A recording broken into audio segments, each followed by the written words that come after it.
Good morning, friends. Yes, I am unmuted. Excellent. Good morning. Hey, Kite. Hey, Kitsune. Why is it Sunday morning? Who permitted this? I don't know, honestly. There we go. Yay.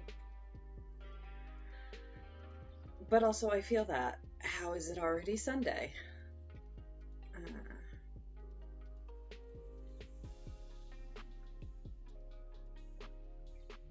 But hopefully your weekend hasn't been too bad. Hopefully your week hasn't been too bad. You are still here and appreciated. We love our Kitsune. In fact, during D&D yesterday, Reverb made a terrible pun. And somebody was like, who do you think you are, Kitsune? And it's like, no. Kitsune doesn't have a monopoly on puns. She's very, very good at them. She is the grand mistress of punning, but she does not have a monopoly. Nor do I think you would want a monopoly. Like, I'm pretty sure that your entire thing is to spread the puns as far and wide as possible. Yeah, I thought so. Everyone can participate in punnage. That's what I thought. You're like our patron saint of punnage.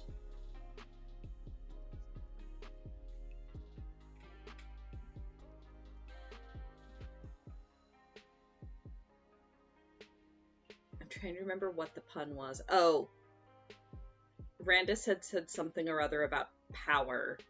And so in chat, Reverb was like, what would we do with power? But the what was W-A-T-T.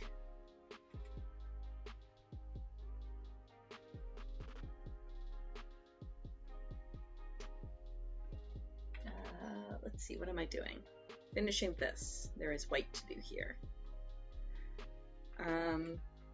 Yes, I swear I will remember how sewing works. Probably. It's been a while. Do enjoy a good electricity pun. They're very current. That's true. Oh, thank you, Kite.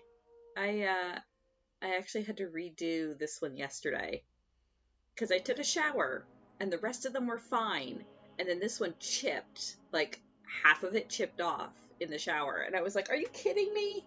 So I had to go redo just this one nail.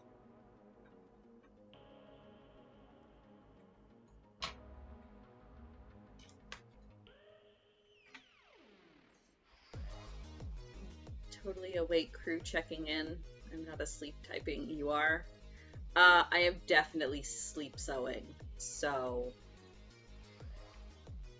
or not even, like, I actually slept okay. I'm not terribly not awake. I'm just kind of, it's been like 3 weeks since I did this, so I'm trying to remember how sewing works. It's probably a good thing that I can sew in my sleep. Zero brain, just stitch.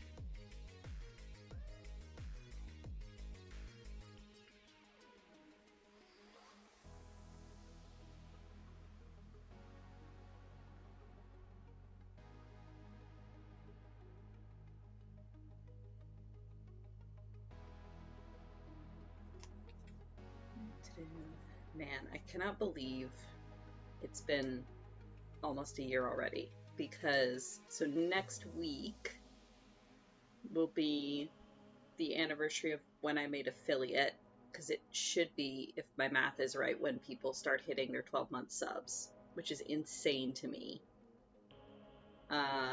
And it was also pointed out during the D&D session yesterday that our next session in 2 weeks will be the anniversary game that we'll have been playing for a year, which is also insane.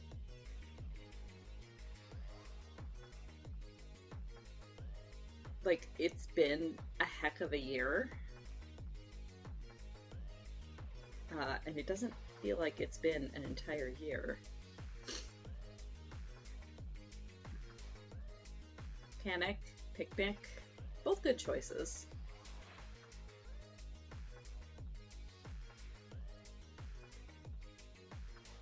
Been raining here non-stop, so you're just super oh yeah. Yep, that's fair. It started raining last night here too.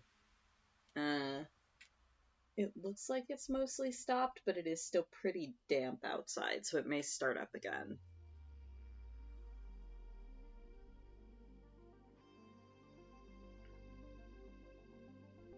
I haven't decided if... Well, I would like to do something interesting for next week's stream, for the streamiversary, but I don't know what it could be. So if anyone has any suggestions of like things you'd like to see me do, or certain, like if you have topics you want to talk to me about, do you want to do like an AMA? I mean, that's kind of every stream though. I was thinking I would go out this week and pick up a handful of like Magic the Gathering and Pokemon card booster packs and like crack some packs on stream just for the fun of it. So that might be a thing that we do in between like regular sewing, unless I come up with a better idea. I had thought maybe do like a special Magic the Gathering arena stream, and you guys can watch me be bad at Magic if people are interested in that. Yes and no. Streamiversary, my affiliate anniversary looks like it's on or around May 1st.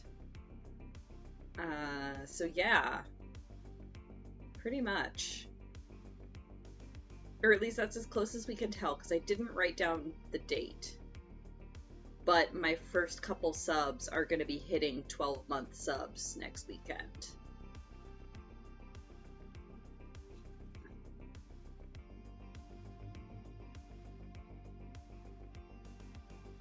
Which is just wild.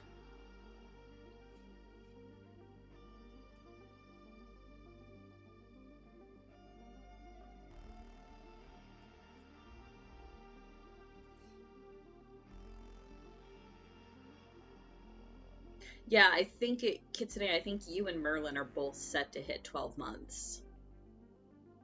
Because I remember making a note of it when you guys hit 11 months and kind of went, wait, what?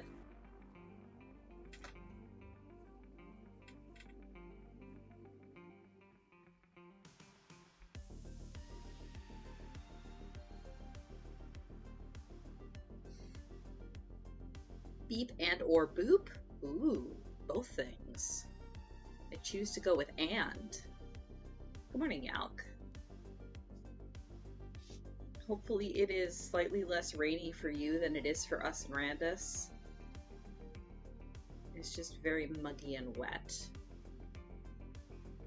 Cuddly Kitte is subscribed for 11 months. Yeah. Yeah, there we go. 11 months. Soon. Got our rain from yesterday. It's sunny now. Oh, good. That means that there might be a future without rain. Sorry if I'm a little sniffly. The rain has also made me, like, super drippy. So I'm just sitting here kind of snuffling.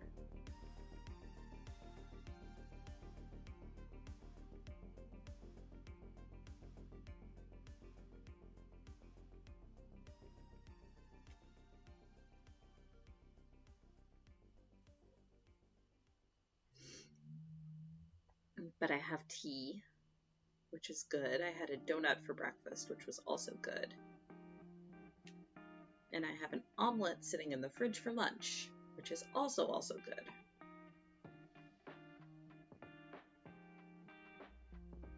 It's a robot. Yalk has finally figured out how to upgrade their hands. Oh no.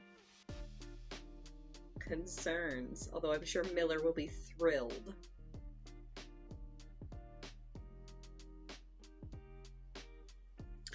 Oh, because of the way Twitch counts subs, it would be like the 5th of June.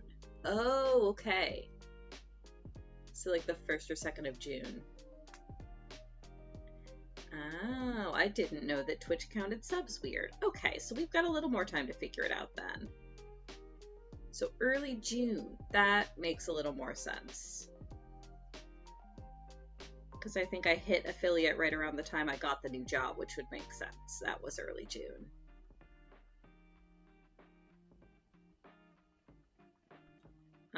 Because the very first sub is 1 month. That makes sense. It's post-dated. It's a cardinal numerical system? That's the first time I've heard that term. Interesting. Anyway, still 82 months away from 1 year. Boo. We'll get there. We'll get there, I'm sure.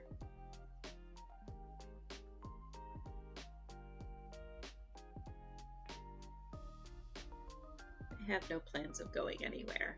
This is getting me to work on things. So, therefore, is good.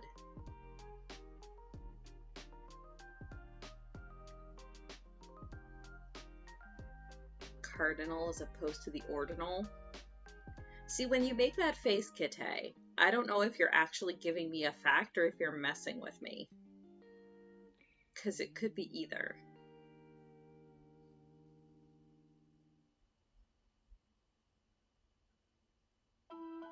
That be facts? Oh, nifty. I've not ever heard that term either. Why not both? It be facts, just not helpful facts in this context? That's fair. That does warrant the kitty face, for sure. Although, I'm pretty sure for you, isn't that just your normal face? Coming thread. Cardinal numbers are 1, 2... Oh! Ordinal, like the order. That makes sense. And I would assume that cardinal numbers are called that for the same reason. It's like cardinal directions. Oh, new Carby. New Carby incoming. Ooh, a white Carby. Still no brain cells. Apparently dipped in bleach. Oh dear.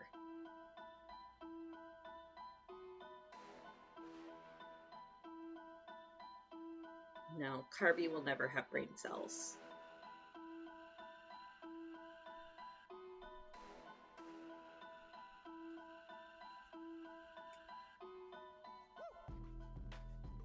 It looks like it does kind of look like a fox, you're right.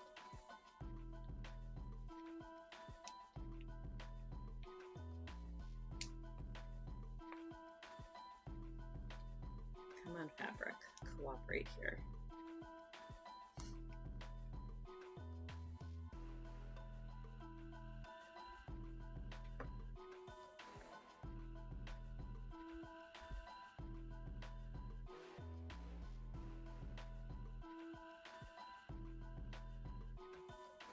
More tea required on this very damp spring morning. Oh goodness. My throat is also doing a thing, apparently.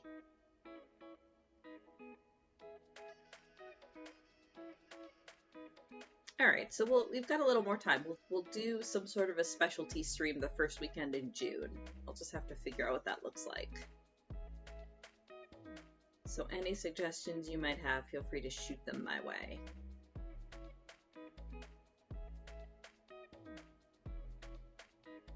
More time to obtain a cupcake. Oh, that is a good idea. Just sit and eat a cupcake on stream. There's people that are into that. It's fine.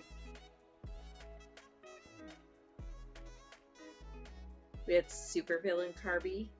They stole the brain cells from all the other Carbys. That would make a certain amount of sense. Kite just looked up the etymology of cardinal numbers, and it basically just means the chief or the principal kind of thing. That makes sense. Same for, like, cardinal directions, I would assume. Which is a term I've heard before. Come on, Needle. There we go.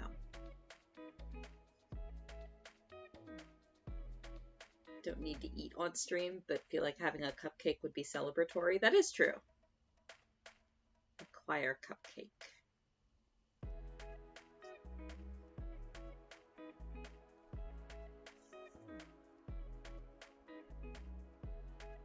Acquire cupcake and a good glass of wine.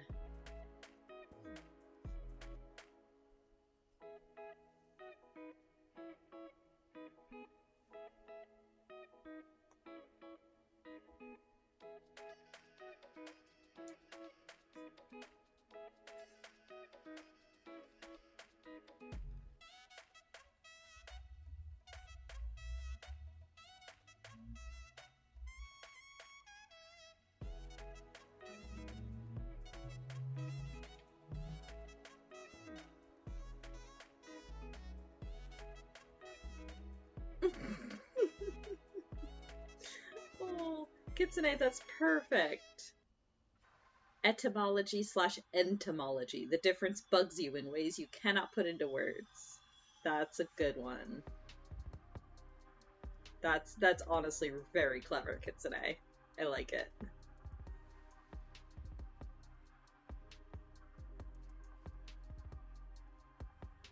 Because, yeah, it bugs you how often people mix those two up.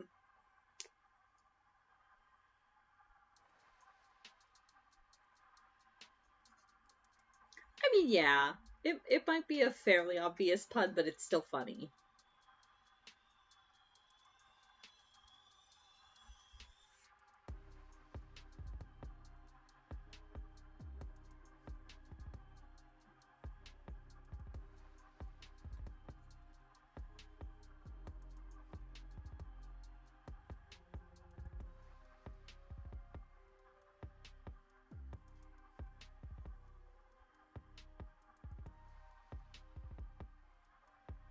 Ooh, you got eye rolls from Randus.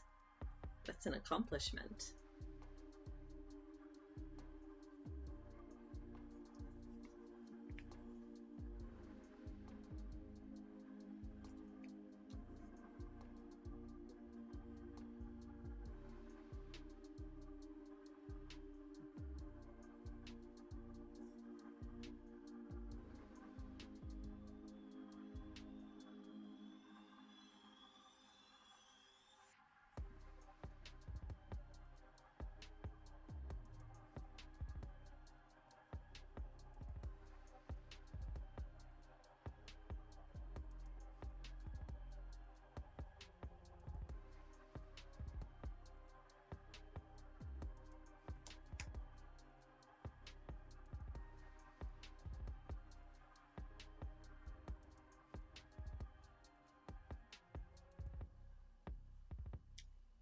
Let's see, what else? So, technically, we have 2 D&D recaps to do. Because there was a session 2 weeks ago when Kara and I were meant to be out of town. I mean, that's a whole saga I can tell, too.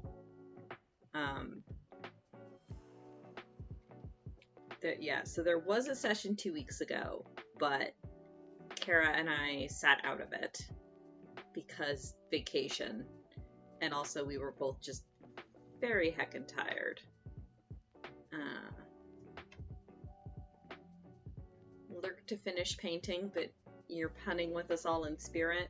That is excellent. Punning with spirit is also good. Just be careful not to get too drunk on it.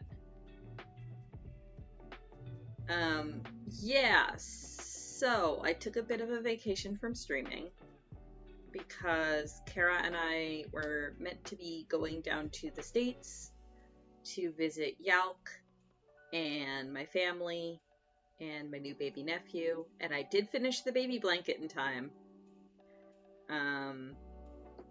So we were going to be leaving Friday morning.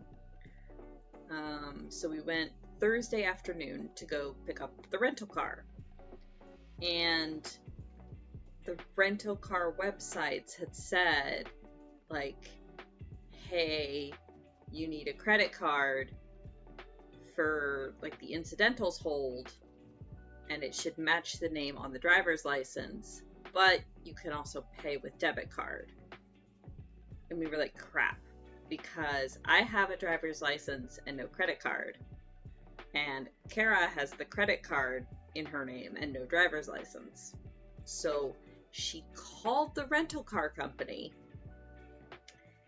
and asked them, like, hey, my wife is the driver, but I'm the credit card holder. We're married. I'm going to be with her. I'm going with her on the trip.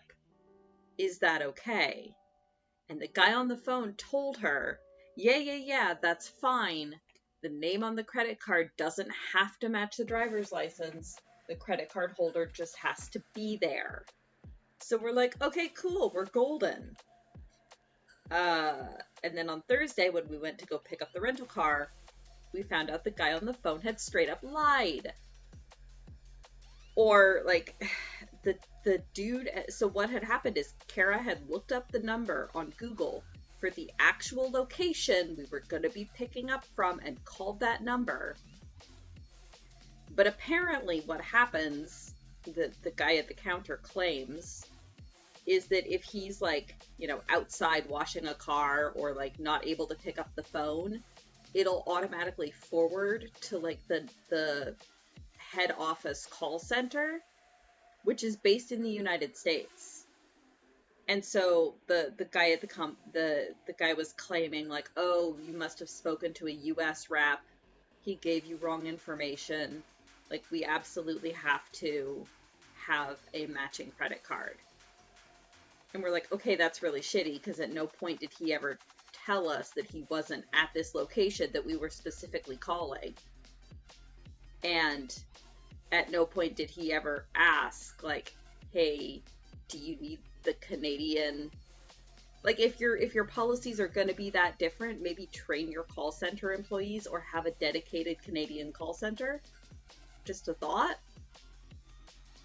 But anyway, so that wasn't gonna work, so we had to cancel that reservation. We actually knew that there was another rental car company, like, literally a block down the street, because this is, like, the area is like an industrial park. It's got, like, tons of places.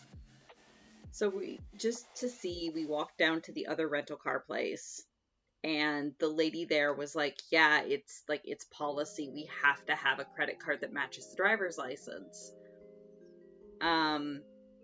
She was actually willing to bend the rules for us. She was like, okay. She was like, I'll do it for you this once, but, you know, don't tell my boss, don't, you know, etc. But because we were walking in off the street with no reservation, it was gonna be like $500 more than what we had budgeted for, and it was just too expensive. So we ended up not going on our trip because we couldn't get a rental car. Why wouldn't they have a number for your own country? I know. Again, the guy at the desk claimed that they're working on getting it set up, but yeah, it was really shitty. Especially, like I said, Kara called the specific number for that location, and somebody picked up, and at no point did he say, like, oh yeah, this is a call center. She assumed it was somebody at that location telling her, yeah, it's okay for you to not have a matching credit card. So yeah, that was a little bit of screaming. Not at the person, it's obviously not their fault, but we went outside and kind of screamed into the ether a bit. So yeah, we didn't go on our trip. Still decided to take a bit of a break from streaming just so that we could relax and do other things. We went to museums. We went to high tea at a very fancy historic hotel in town, which was lovely. Just relaxed, played a lot of Hyrule Warriors. Did not do much of anything productive at all, but that was kind of nice. Because, like, it would have been great to go on our trip, but it wouldn't have really been a vacation. And I would have been coming home and going straight back to work. So it was kind of nice to be able to just sit and relax for a week and a bit. But yeah, very sad Yelp noises. Uh, we'll definitely have to see about coming down for a long weekend or something this summer, Yelp. Um, and I felt so bad because so that was Thursday night. Uh, so we got home and we were like, crap, now we have to tell everybody. So like I was texting my brother, we called my parents, and then of course we discorded Yelk to be like, hey, FYI, we're not going to get to come. And Yelk saw the messages literally as he was walking out of the grocery store, having purchased supplies to make us breakfast in the morning.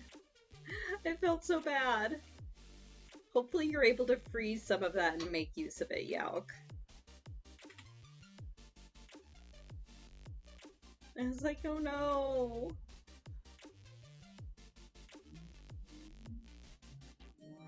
So many snacks and tea so high up in the sky. Yeah, it was good. There was like they make an in-house sausage there that was like a duck sausage that was really, really good. They served it on like a little crostini with like a slice of cucumber. Oh, it was so good.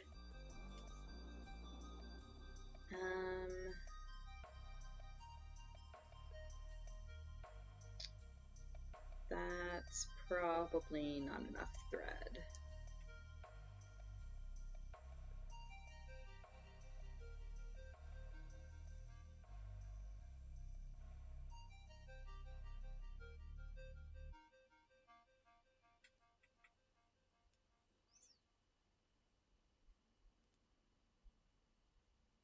But over the course of vacation, we ended up watching all of Loading Ready Run's Friday nights, and also a bunch of their like Magic streaming and stuff. I might be learning how to play Magic the Gathering. I'm not great at it, but it's fun.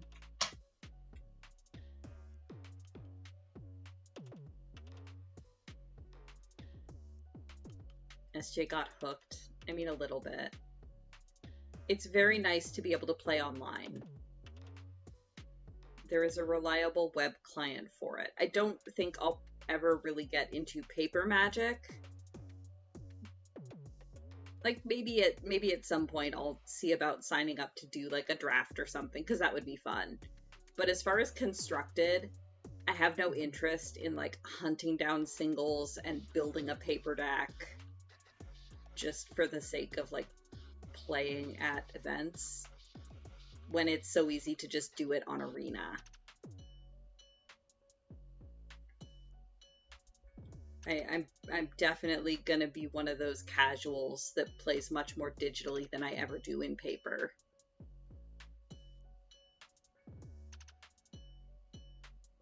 But we'll see. I may end up eating those words. I don't think so, but we'll see. Because that's always how I've played Pokemon too. Like for a while I was playing a lot of the Pokemon card game online, but I've never really played it paper.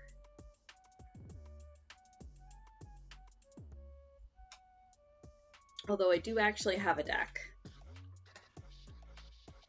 A paper deck for Pokemon.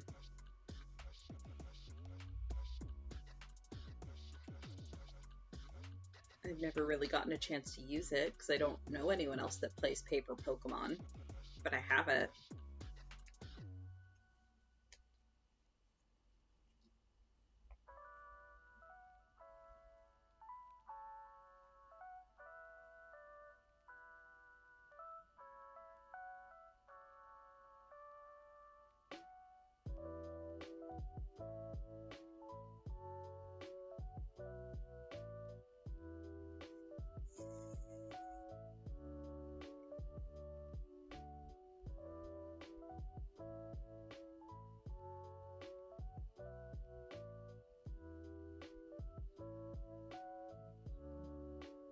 Pre-releases are the only paper events you play.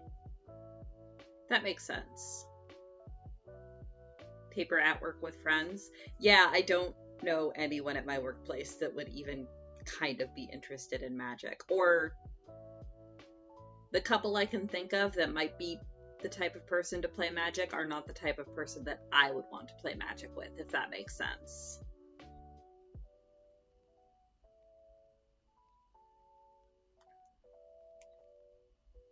Maybe I'll be able to suck Kara. Well, I shouldn't say nobody. Jade plays.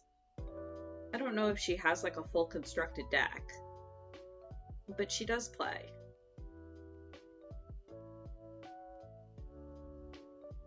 Maybe we'll be able to suck Kara into playing.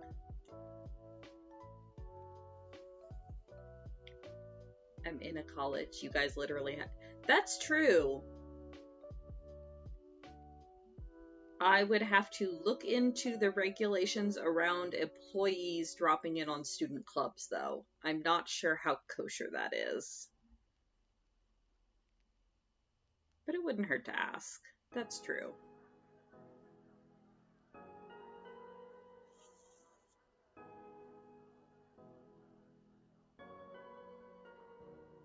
Yeah, it makes it a little bit more complicated because I am an employee of the college.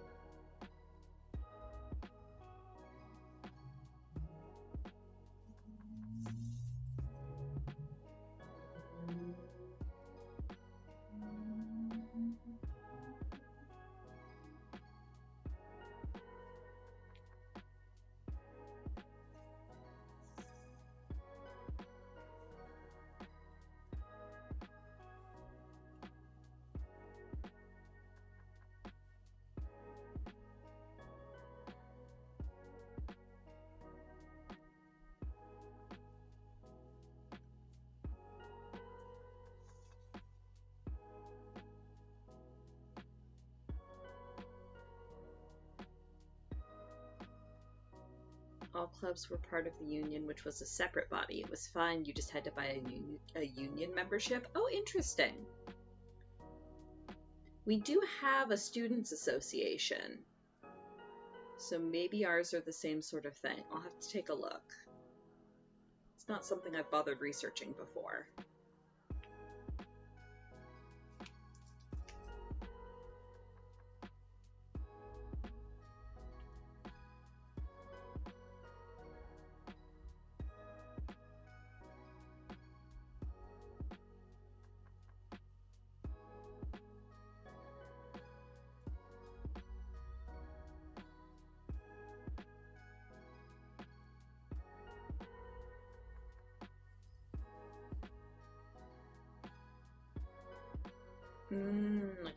Yeah, like a sponsor.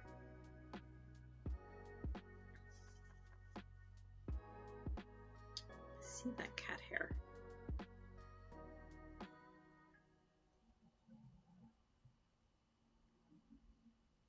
Thank you for your contribution, Sasha. As far as I know, she is asleep downstairs on the windowsill where she usually is. Especially on rainy days like this. She, like the rest of us, tends to just kind of curl up and ignore the world. Sasha helping? Yeah, extra insulation. Extra fluffy insulation. It's fine.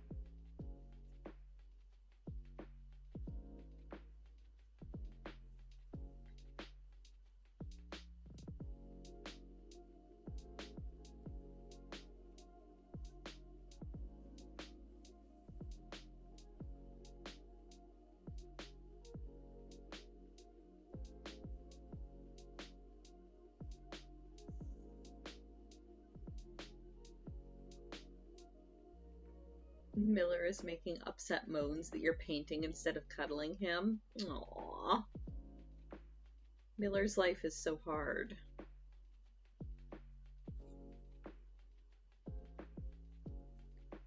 Such a big old lapdog. Or at least he thinks he is.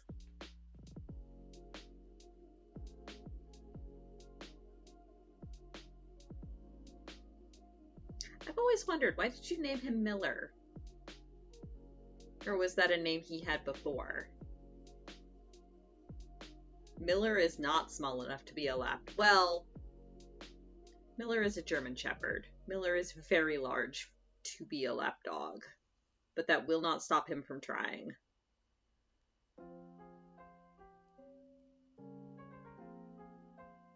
Miller came that way. Makes sense.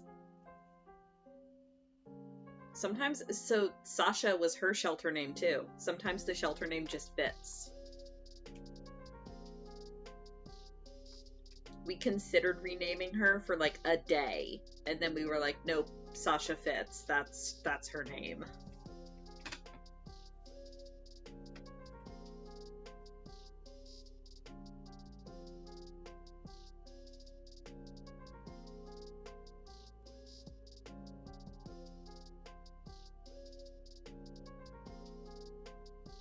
It is 80 pounds in Celsius? Oh no. A lot. Yeah, all dogs are lap dogs. Just ask them. They will absolutely all self-identify as lap dogs.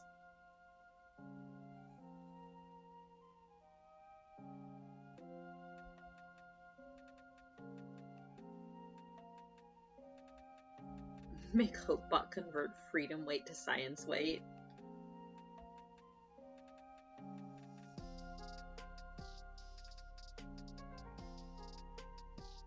No, Kitsune was specifically asking to convert to Celsius. Converting weight to temperature totally works, right?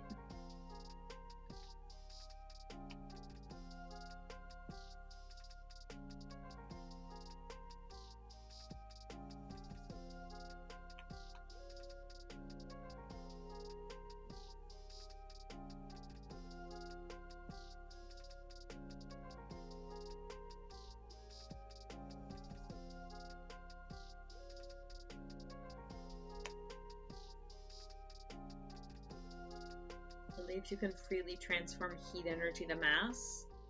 I mean, with enough pressure, I believe that is technically possible. But I could be wrong.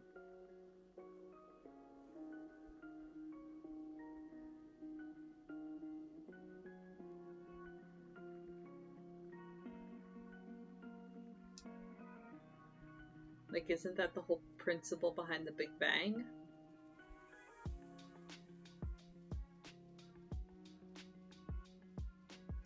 Or was the Big Bang theorized to be a different kind of explosion? I don't actually know.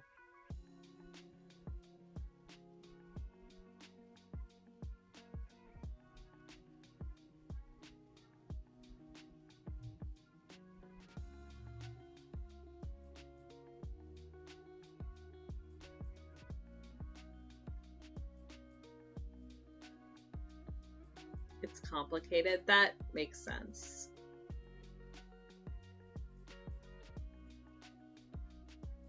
They call it something as catchy and straightforward as Big Bang, but no, there's so many caveats because science. No, that makes perfect sense. Do you know what isn't complicated? How cute cat boys are. Yeah, that's true. Nya is not complicated. Nya is just nya.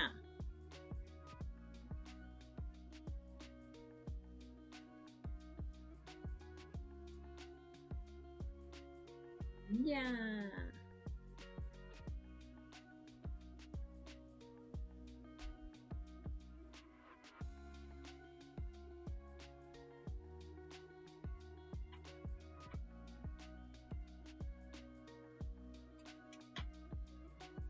Don't even worry about it. Yeah, exactly. It's fine.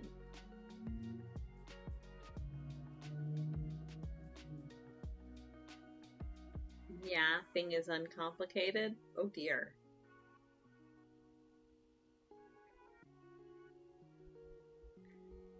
I feel like for some reason Kite should have that on a mug.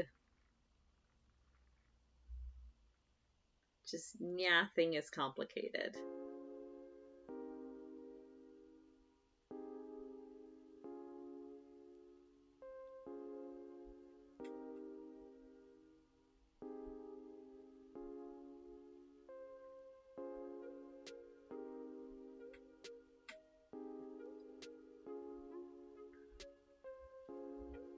Merlin, that is true. Merlin does have a mug press.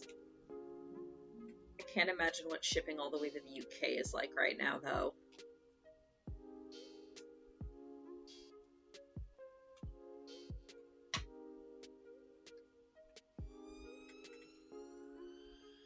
Clearly, that just means Kite has to come to North America to pick up a mug.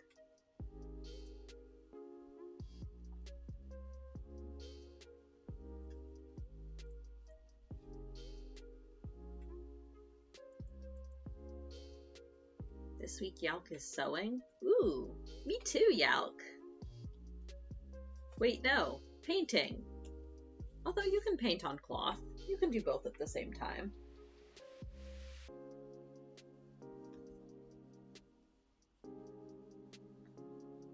In fact, it's quite fun to paint on cloth. Although occasionally very frustrating. Did I end up using paint on that, or did I end up using fabric markers? I'm trying to remember. You can make calico. That's true. You're sewing in a way, you're in the middle of making a strap for a purse. Oh, nifty. It's sewing adjacent. When Kara cosplayed Jigglypuff, part of her costume was a really cute tea-length pink dress, like a sundress type of thing.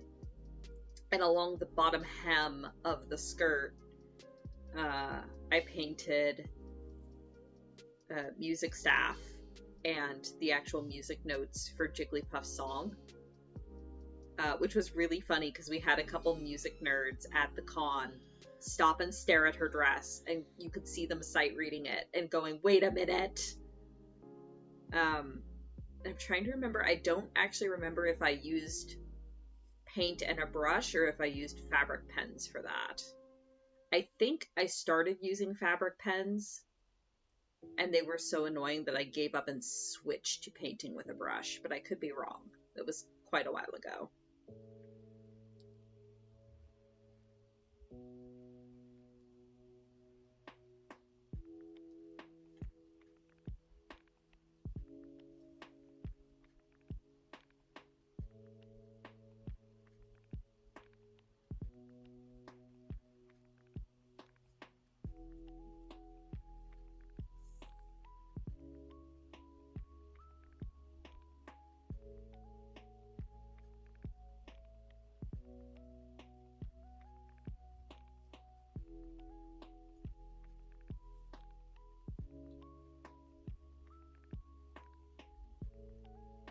She totally has the mic.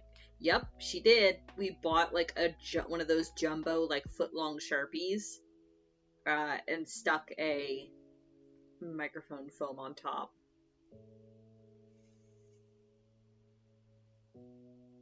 She uncapped it for comedy reasons, but of course wasn't actually drawing on people with it. But she also had a little baggie of water washable Crayola markers.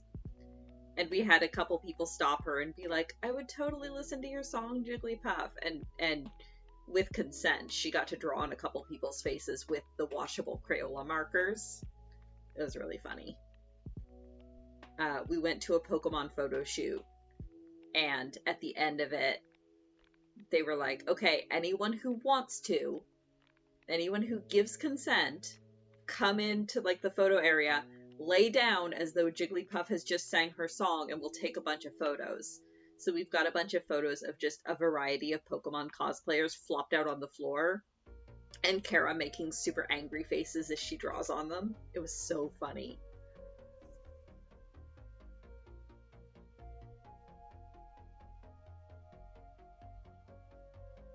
I've got pictures of that somewhere.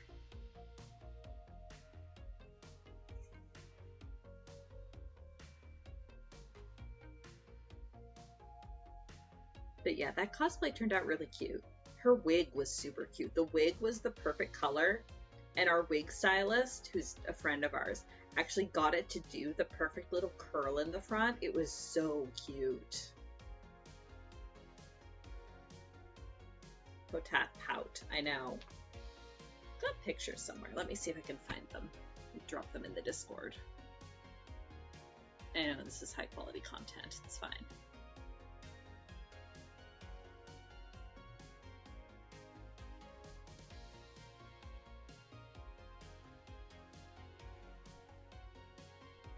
I mean, if Discord wants to cooperate while I'm live. There we go.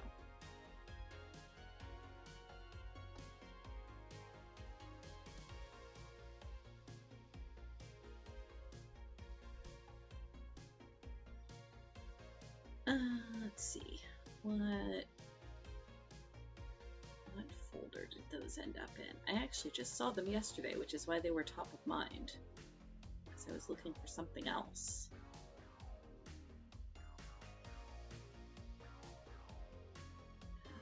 No, that's her Belgium cosplay. That was her Halloween costume.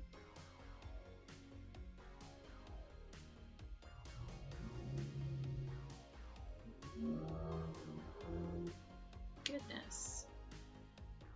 Lots of traffic outside today. There are lots of loud traffic outside today.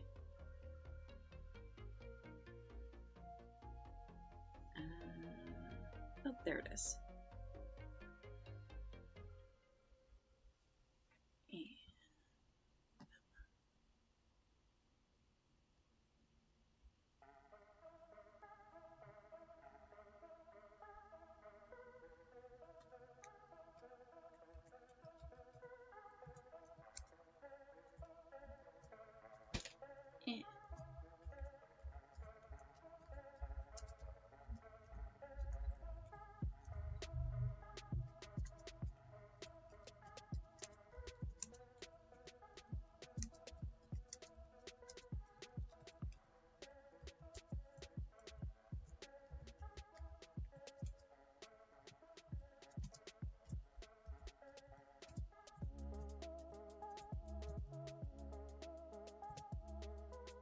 There we go.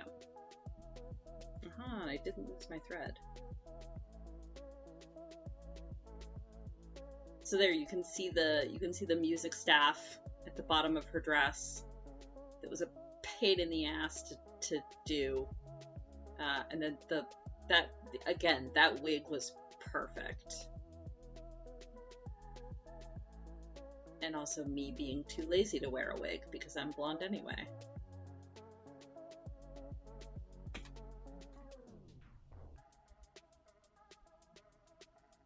Some of you have hair that does that naturally. Ooh. Yeah, just like, I guess, yeah, just like that natural in the front hair swoosh.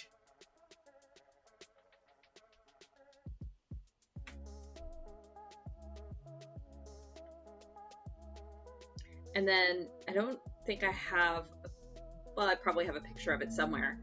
That cosplay also had a cloak that went with it. She had like a super fluffy faux fur cloak with a gigantic red bow on the back to make her look like the Jigglypuff from Super Smash Brothers.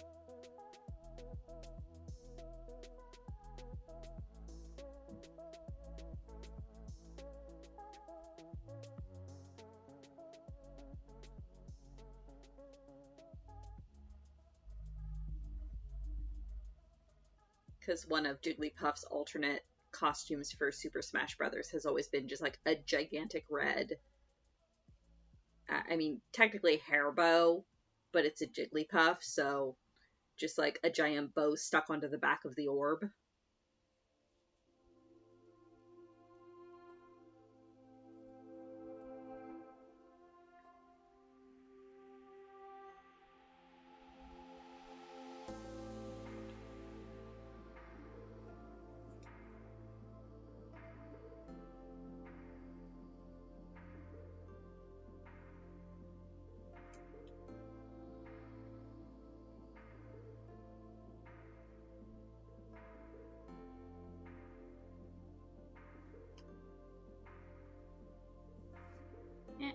Stop that thread.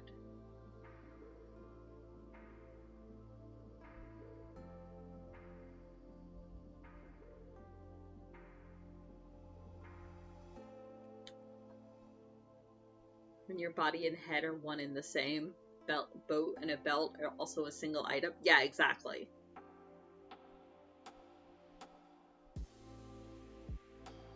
It could be a hair bow. It could have just as easily have been like a kimono's obi bow. And it would be exactly the same on a Jigglypuff.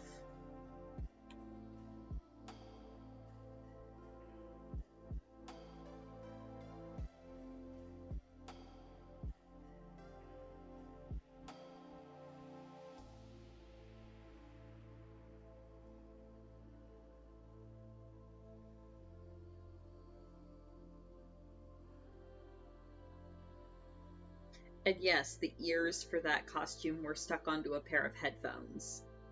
So she was wearing a ginormous pair of pink headphones the whole time, too.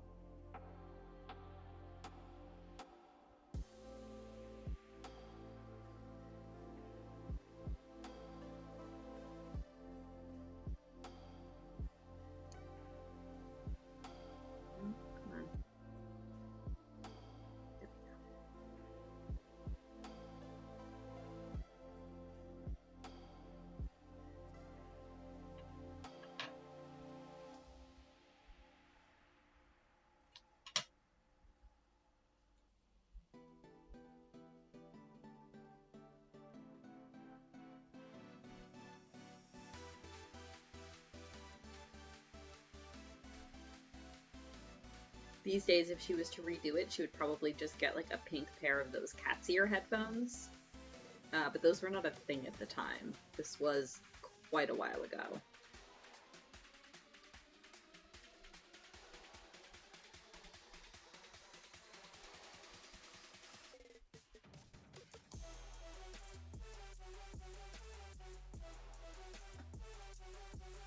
Literally. We do too now. We have a blue pair. But this was before they were made. But yeah, we actually have a pair of them as well. They're heavy, is my only complaint with them. They're great for, like, style and for, like, photos and such, but they're really heavy. But again, ours are an older model, so I'm sure they've probably improved that and made them more lightweight.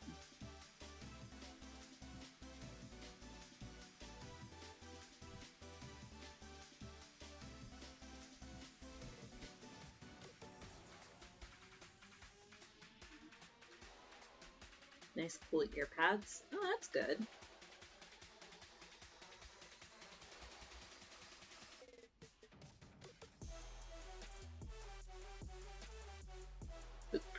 Oh yeah, those were absolutely pre-tattoos. Those were... Let me see if there's a date on those photos. In, like, the metadata. Because I'm sure there is. They're in a folder titled Old Phone Pics. And I'm pretty... Because I always... Like, I habitually dump the photos from my phone when I get a new phone. And I think those are, like, 3 or 4 phones ago. Where did those photos go? I want to say, like, 2015. So yeah, a while ago. Yeah, those photos were taken in May of 2015. Got our first tattoos in... Well, I got my first tattoo in 2018 because I was celebrating my permanent residency. And then these guys came later in 2018, I think.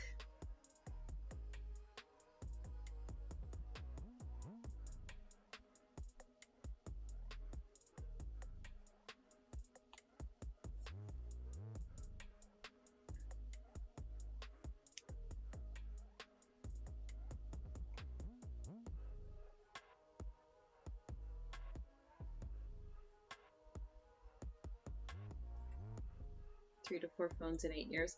I'm trying to remember. I think that might have just been Was that 2 phones ago or 3 phones? I think that might have only been 2 phones ago. Because I'm trying to remember my phone cases. I catalog my phones by their cases. I think that was only like the phone before last.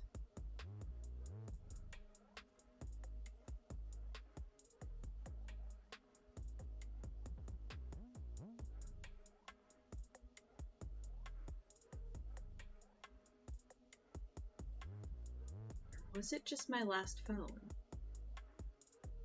I don't remember, honestly. No, I think it was phone before last.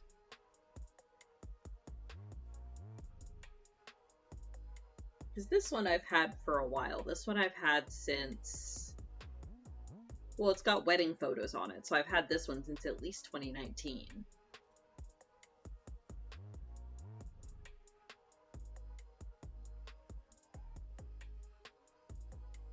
But we're also on a phone plan that gives us a free upgrade every couple years. So we usually just go ahead and take those when they come up. Because why not?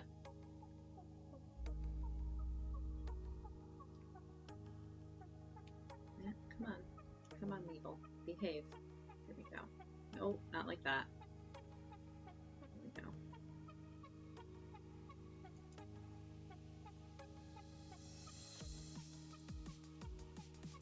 Needs to hold a charge for more than 24 hours, and after that point you replace them. Yep, that sounds right. I think that is why I got rid of my last phone. It was to the point where I basically had it on a charger all the time, and it would be almost dead. Like, I would have it charging at work, I would take it off the charger to go home, and by the time I got home it was very nearly dead, and I would have to immediately plug it in again.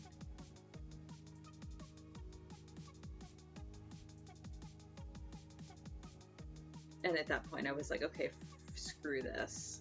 I need a new phone. Nope, there's another Sasha contribution.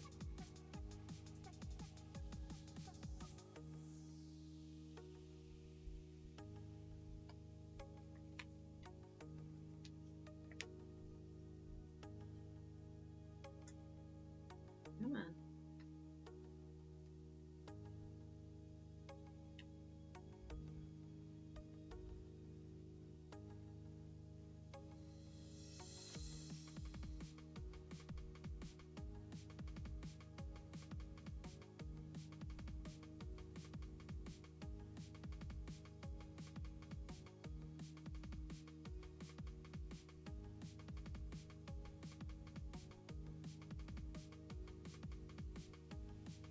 Don't know what your mom does to her phones, but they get to that point in months. Ooh.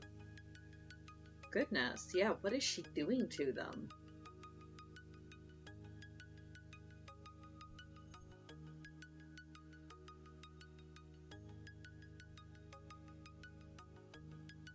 Because I had had this one for years before it got to that point.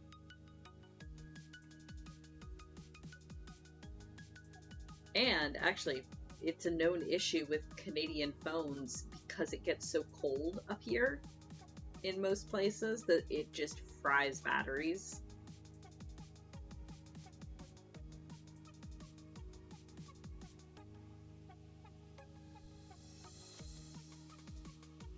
Or I guess freezes batteries would be the more apt term.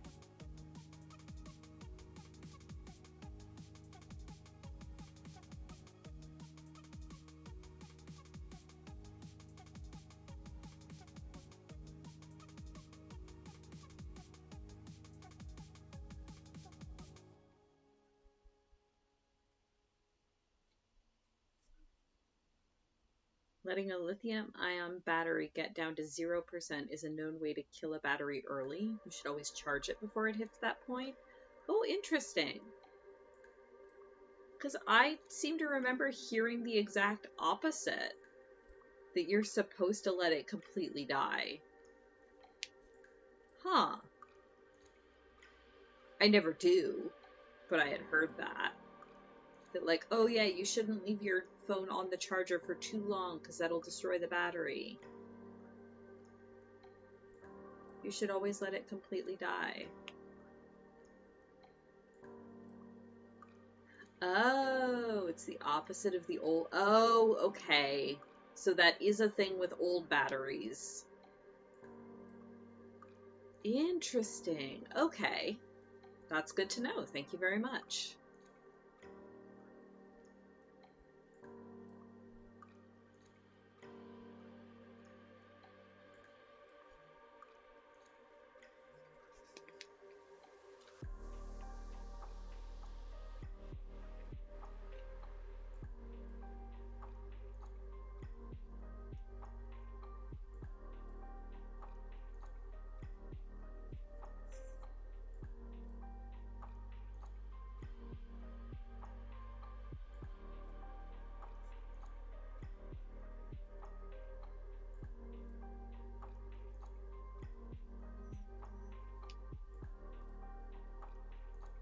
I have a text message.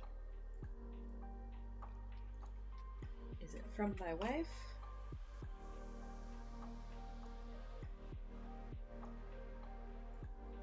Nope, not from my wife. It will wait.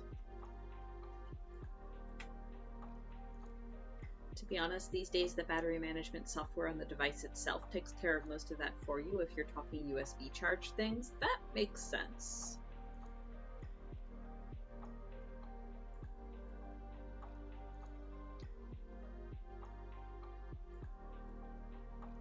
So like even if it's plugged in, if it hits 100%, it's smart enough to know, okay, let's not keep feeding charge into this. That makes sense.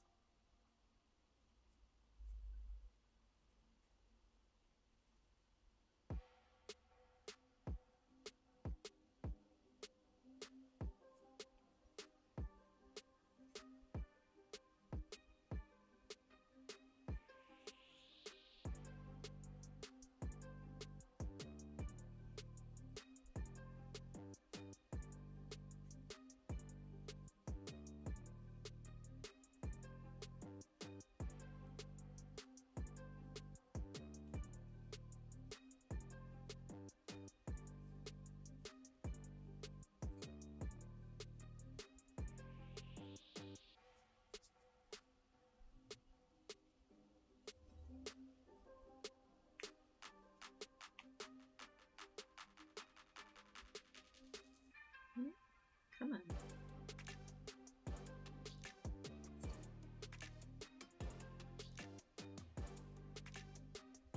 All the final Evos today? Yeah. Seems to be a lot of them showing up. And I don't know why the little, I don't know why their sprites aren't showing up. I'll have to poke at my overlay. It's just tired. Henry's watching today. Hi, Henry.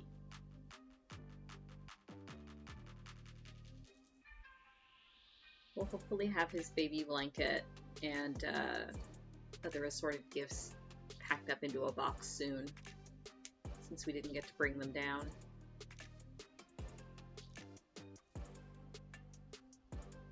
Wish you were less sleepy. Need to work on your character sheet. Aw.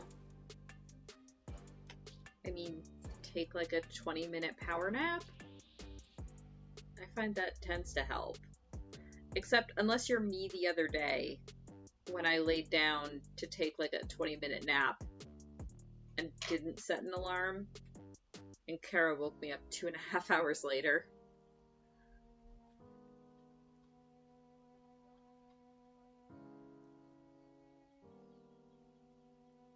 Light just keeps yeah, Light does just keep having a day.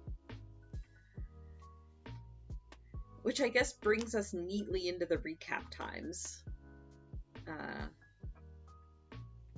So 2 sessions ago, when Kara and I sat out, I have very little idea of what actually happened. So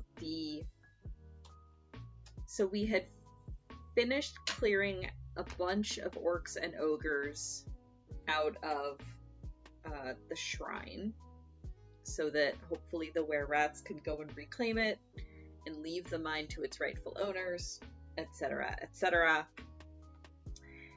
And we had discovered and pilfered I don't know, nobody else was using it. We had reclaimed a giant golden bell from the shrine's clock, or like bell tower.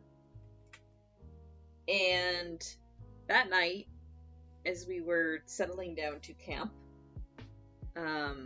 Bram received a vision from Bahamut. Yeah, we did a little looting as a treat, exactly. So because Bram had touched the shrine, or touched the altar that belonged to a god of prophecy, and had that whole vision thing, that night, Bahamut was able to speak directly to him and send him a vision sort of while that power was lingering around Bram. And basically, Bram saw a vision of some sort of a cave with a couple doors blocked off by rock slides, and a couple other doors that seemed to be locked. And I'm done with this one, so I will start on the next one. And Don John, who, as a reminder, was the guy that we had escorted to the mine that turned out to be infested with were-rats, and he had decided to stay behind because he didn't trust the were-rats, and so he wanted to keep an eye on them. So Bram got a vision of him like banging on one of these doors and yelling something that Bram couldn't hear. And the mine was infested with were-rats. The guy, as far as we know, has not been yet. Bram never questioned if this vision actually came from his god or not. That is true. We've been over this. Bram is a bit gullible. He might be a little bit... He's a good boy. He's not super smart. He tends to take things at face value. In this cave, this sealed off cave, there were also a bunch of emaciated, like starving looking dwarves. So, but there was no, and Bahamut was saying some things, but like it was really faint and garbled, and Bram could only make out kind of snatches here or there. And there was no sense of like whether this was something that was currently happening, or something that had already happened, or something that might happen in the future. But in any case, it was somewhat concerning. And Bahamut told him, like, not everything is as it appears, essentially.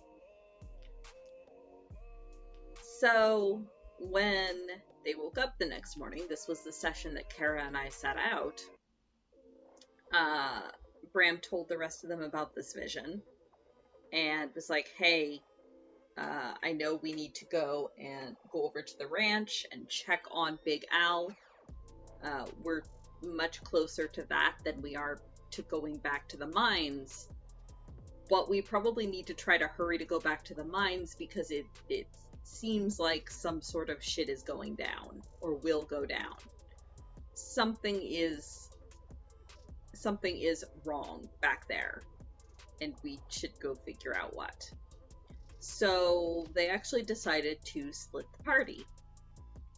So Bram and Glint and Narthian, because his father also sat out this session, the three of them decided, okay, we'll head back for the mines now. We'll do some scouting.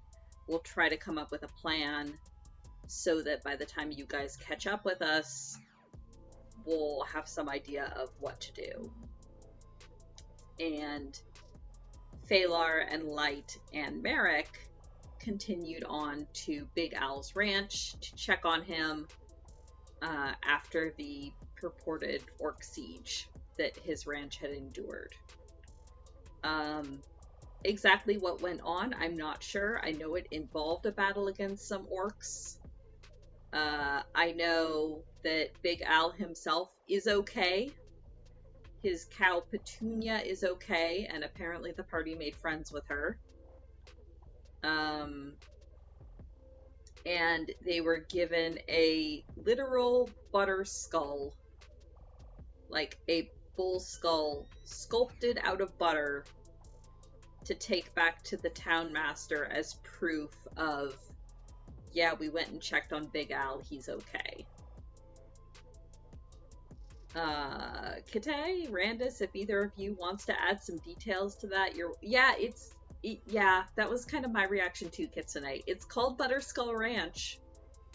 Apparently that's his gimmick, is he sculpts his wonderful butter into skulls and sells it that way for the fun of it. Broadly, you found a cow, Petunia, a couple of miles out, who you took back to the ranch. The map for the ranch was really nice, like it's a cool place. Aw, maybe we can go back and visit sometime.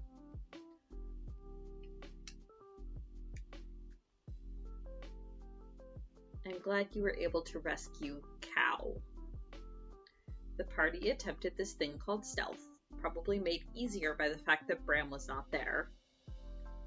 Found a burned barn with a couple of unidentified corpses in.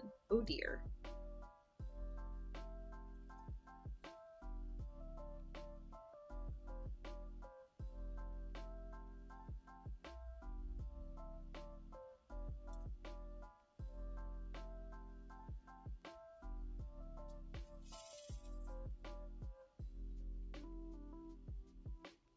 What is stealth? Is it a new brand of sword holster? I don't know. I wouldn't know, Kitsune.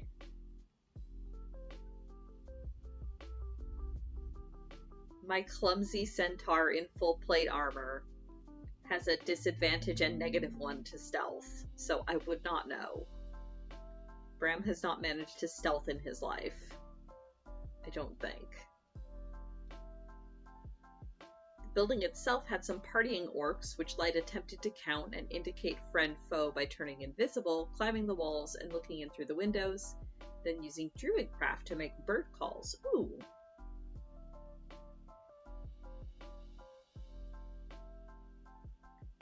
Stealth is a spell cast by the demon living in light. Oh dear.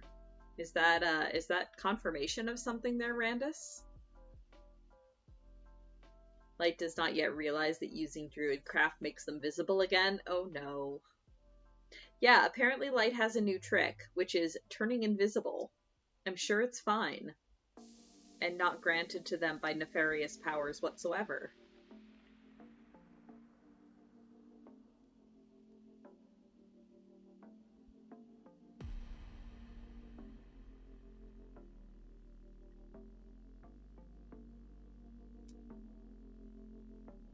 Light, please. Yeah.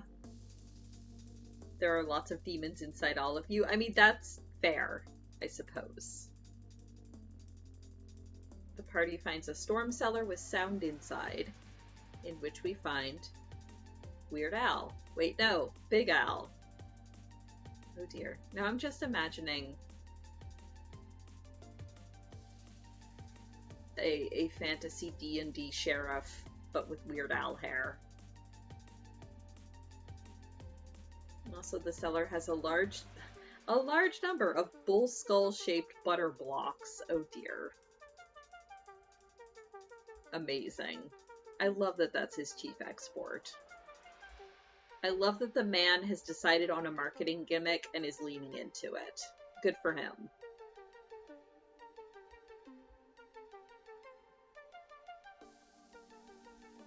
Follow his lead of kill them all and clear the map of orcs. Excellent. And nobody died. Your rewards are mithril chainmail that, if I'm remembering correctly, nobody can wear. But I mean, we could probably sell it to the town. Or to the blacksmith. Somebody will take it.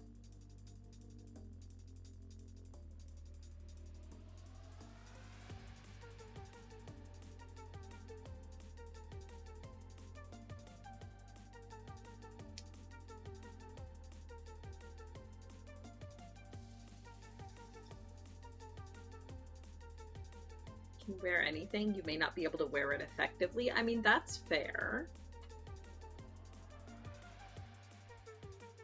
Should turn it into Bram barding. I mean, Bram already has a magical suit of armor. So I don't know for sure, but the Mithril might actually be a downgrade for him. Because that was my birthday present back in September, was a suit of magical armor.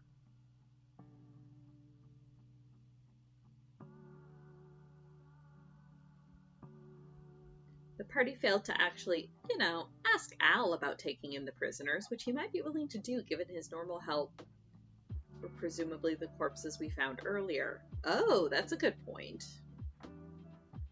We should maybe, like, phone him or something.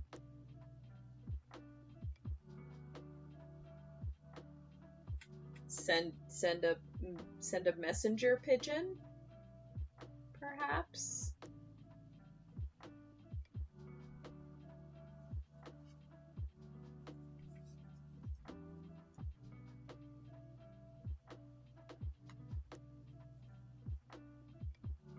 It would be a downgrade, but it would help with this.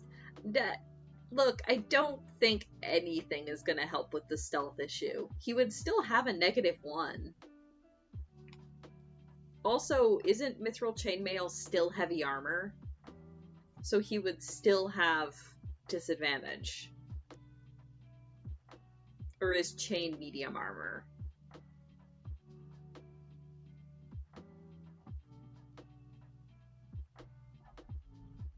Oh, because it's Mithril, that takes away the disadvantage. Oh, that's nifty. Is anyone in your party supposed to be stealthy? Possibly Phalar? Question mark? Yeah, and Narthian has trained stealth. A couple of them can be stealthy. Whether or not they're supposed to be stealthy is a different question whatsoever.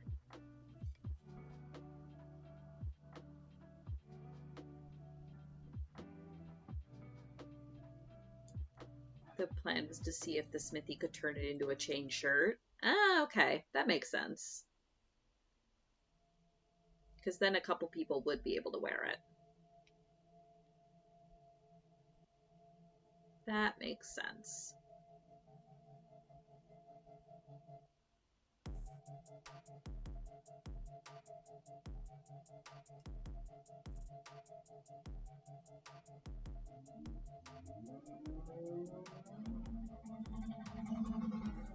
Oh no, Kite slept through most of the session. Who knows?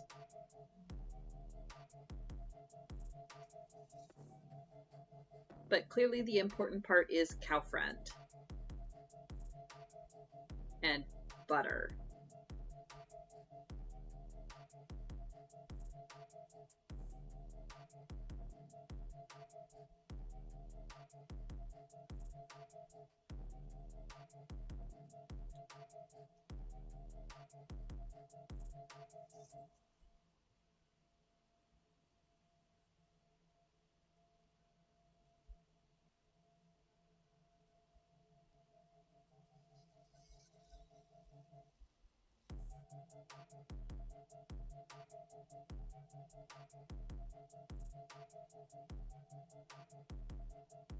The cats get stealth by default, but one of them switched it out for story reasons. Gonna guess that might be Glint. Oh, Light does not have stealth proficiency. Interesting. I don't remember if Glint does or not. But then again, Glint is not liable to try stealthing.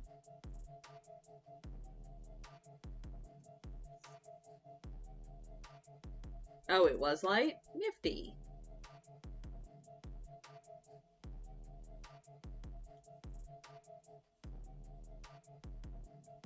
But again, Glint doesn't exactly have the personality that lends itself to stealth.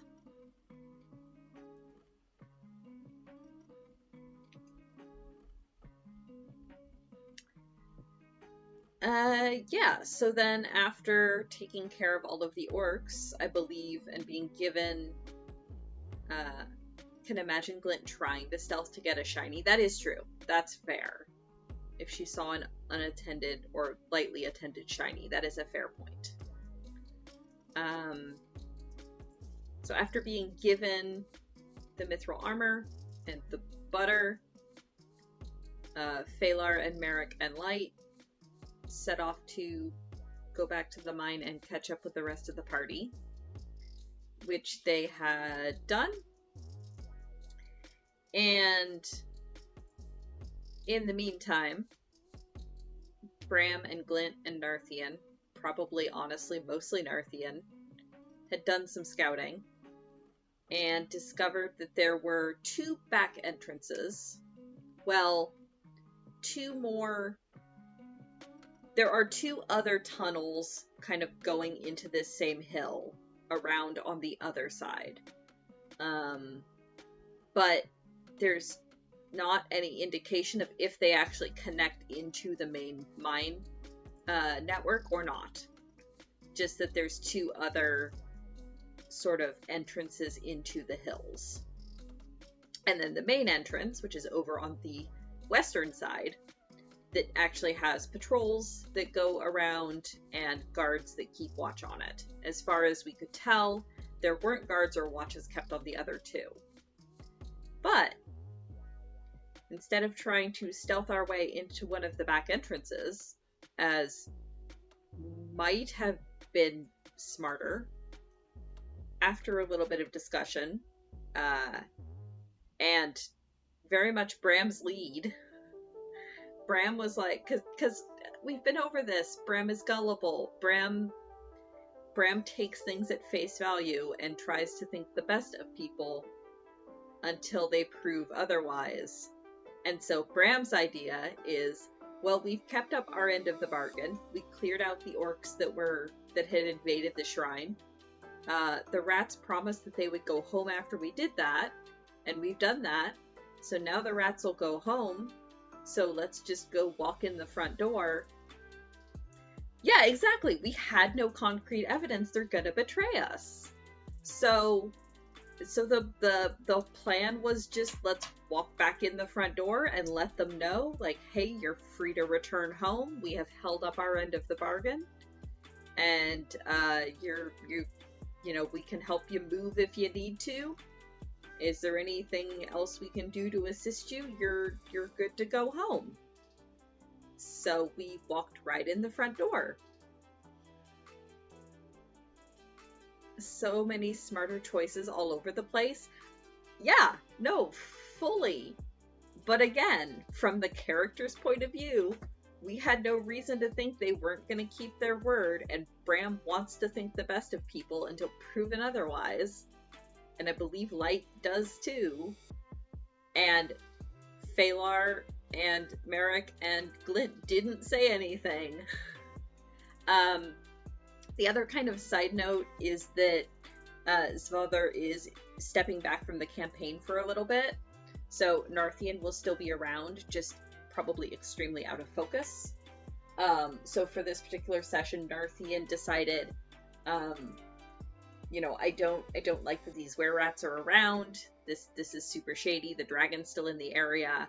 I'm gonna stay back at the camp with the cart and kind of keep an eye on things back here. And we were like, okay, cool.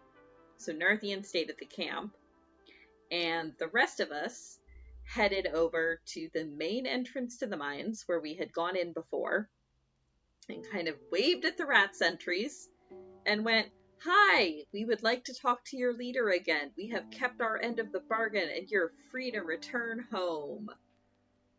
And they kind of looked at each other.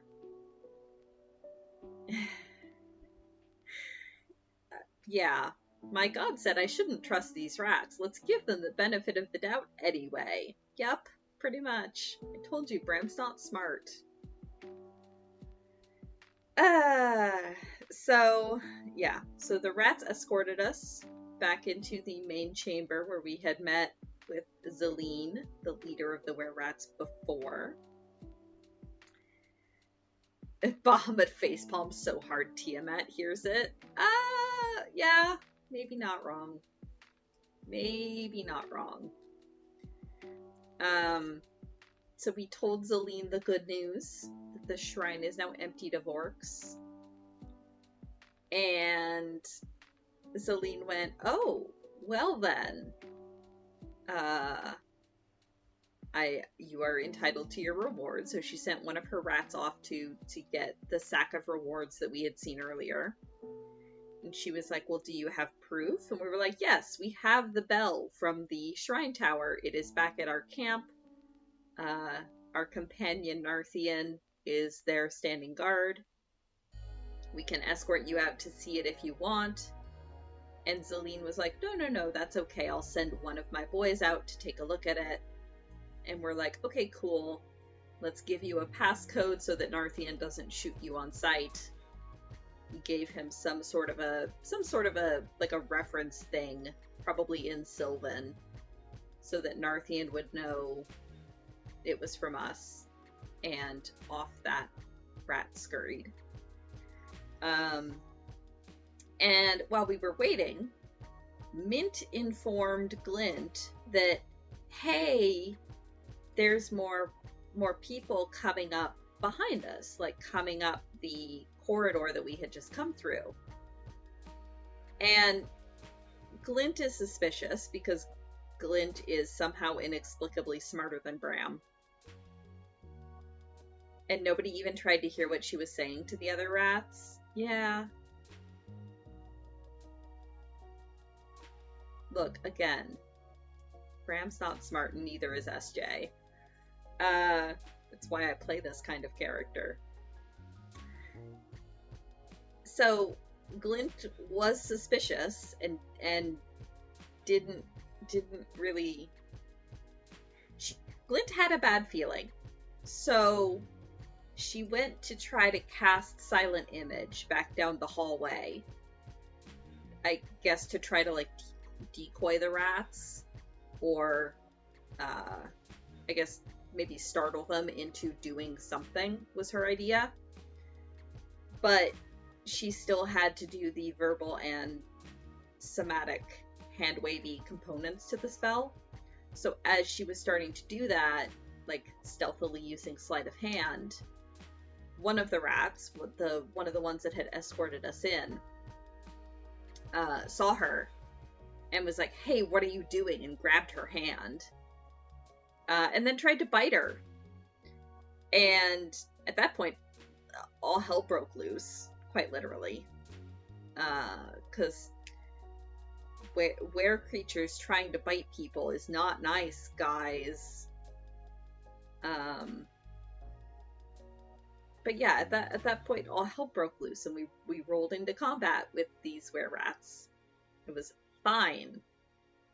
And it actually was fine. I was kind of impressed with how well combat went, considering how surrounded we started out being. Because I didn't have a count, Randus. I didn't actually count how many were-rats there were, but there were quite a few. There were like 7 or 8 of them in the room with us, and then 2 that were in, like, sort of in the corridor behind Light, and Light was able to kind of keep them penned up in the corridor, keep them from rushing into the room with the rest of us.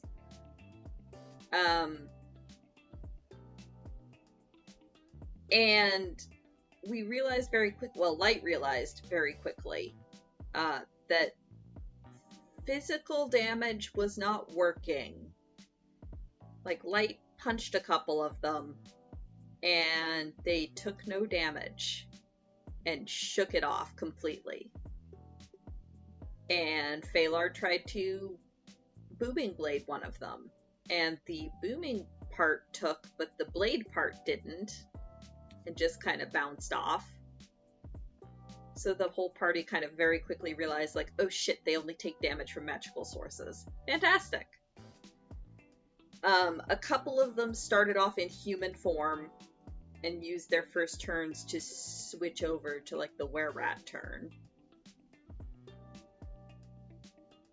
That did at least save you guys from the surprise round the rats would have gotten. Ooh. Okay, so there were 9 including Zelene. Oh yeah, because I guess if Zelene had just gone, kill them, there would have been a surprise round, you're right. But yeah, the one were-rat grabbing Glint's hand and going, no, and trying to bite her. Was kind of a combat trigger. Zelene used some sort of a weird ability question mark, where she basically bit her own finger and then her jaw, like her mouth started dripping like sort of inky black blood, and she was able to like project fangs out into the air and bite at people that were outside of melee range, and also use her sword to like slash at people that were outside of melee range, because it would create like an inky black sort of spectral blade that would slash at them instead. Her presumably tattooed finger. I mean, I guess, yeah. Kite thinks that they found the thingy she was using. Oh no, the stuff you didn't hear was literally her telling them we kill them all in X time, spread the word. Oh, perfect. Excellent, yeah. Yeah, that would have been fantastic to overhear. Everything's fine. We're fine, Randus.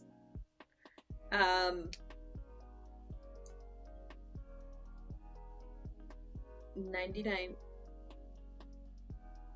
Oh, the tattoo is on. Oh, yeah, because she bit her finger and then, like, smeared the blood across her forearm. Oh, you're 99% sure because it's an item you asked Randus for. Interesting. Well, apparently she's got it. So combat with the rats went pretty well, actually. Once we discovered that physical damage, like non-magical damage wasn't working, and we had to use physical damage. We had to use magical damage. Phalar started using Burning Hands, which was great. That did a lot. That did the heavy lifting in this combat. Let's be real.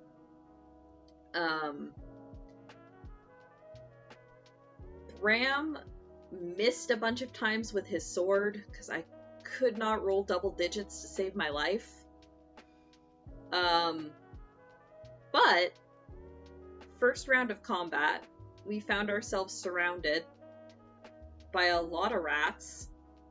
So Bram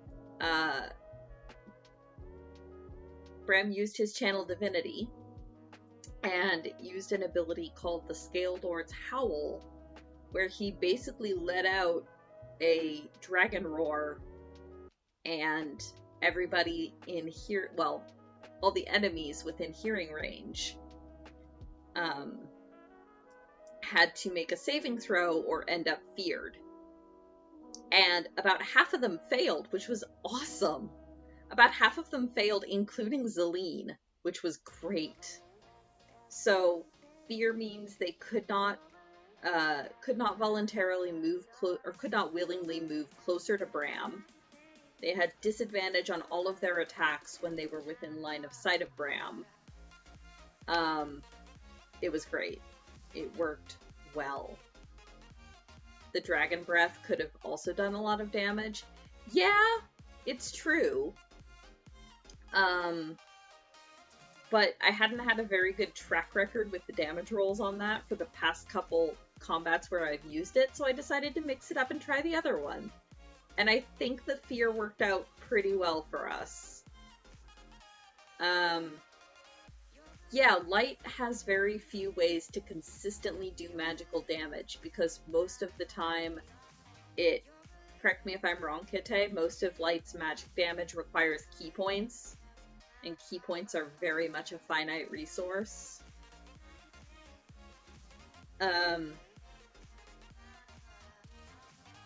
So about half the rats ended up feared. Bram missed a bunch with his sword. Phalar was torching them all with burning hands multiple times. Glint was using... Well, she used Hellish Rebuke once because one of the rats did manage to get a hit in on her. And then she was using Firebolt. Glint also managed very early in the combat to Mind Spike Zelene. So Mind Spike does some damage, but the other really interesting property to it, if on a failed save, which Zelene did fail, is that for an hour, while Glint maintains concentration, she will always know where Zelene is.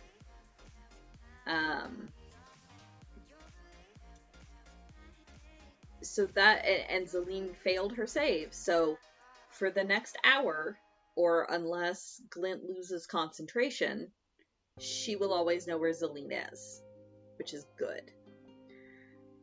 Although at the moment, she was still, like, in the room, actively trying to fight us. And the rare divination offensive spell, right? The only magic damage Light currently has is 1, under specific circumstances on reaction attacks, 2, using Ensnaring Strike, and 3, AoE with Spike Growth, which requires people to be moving around. Oh, right, because it only does damage on movement. That makes sense. Yeah, I'm sure the Mind Spike won't come up next session. Not at all.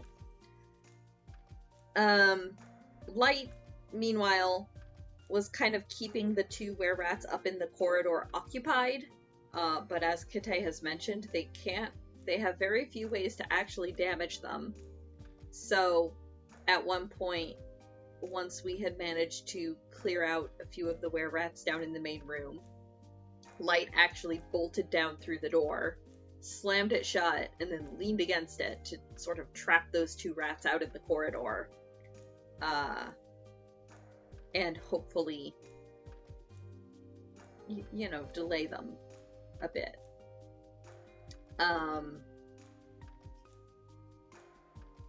There was a lot of burning fur smell, because most of the magic that the party has apparently is fire. Merrick had good luck casting Thunder Wave a couple times, managed to do some damage, and also shove the rats back at a couple points, which ended up being useful, because if he shoved them backwards, the ones that were afraid of Bram couldn't move forward again. They were kind of stuck back because they couldn't willingly move closer to Bram. So a couple of them pulled out crossbows and were sort of cowering against the walls while also trying to take pot shots with their crossbows. I lost track of who might have actually been bitten, but I'm sure that'll come up. It'll be fine. Totally. So between Burning Hands and Thunderwave and Glint's Firebolts, we were slowly whittling down the numbers of were-rats.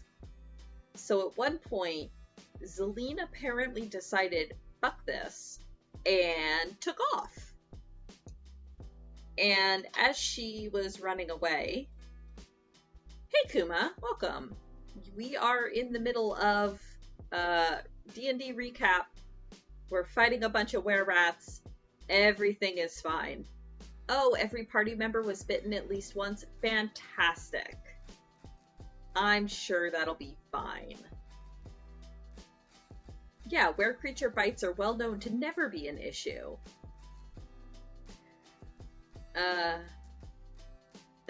omnishambles? Oh, good lord. It's fine. We did fine.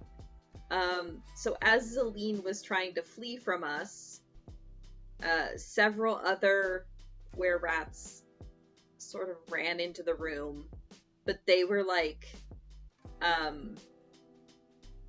they were in their rat forms, like their rodent of unusual size form, instead of their like more humanoid were-rat person form. But it ended up being somewhat anticlimactic because they had like, I think all of them got taken out before their first turn, between Burning Hands and Thunderwave, because they all had like tiny amounts of HP. Exactly, ROUSs. I even posted the GIF.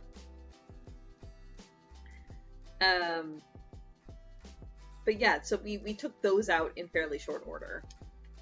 Okay, yeah, so everyone was bitten at least once, and some even failed their saving throws, including Bram, but I'm sure it's fine.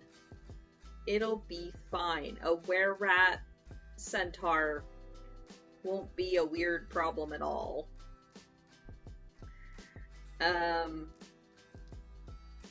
Yes. Thank you, Kate. He is indeed. Now the question is, does Bram know that? Well, like, obviously Bram knows that he's Fae, but is he aware that that makes lycanthropy not a problem? Or is he still gonna be like, oh crap? Is it something that would have ever come up before? Oh, these were actual giant rats and not more were-rats? Okay, that makes more sense. I was wondering why they were so incredibly squishy. That makes sense, Randus.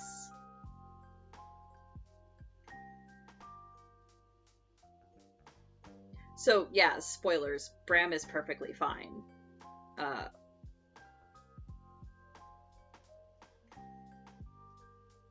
Do people in the party know that Tabaxi are not Fae? I don't know. That's also a good question.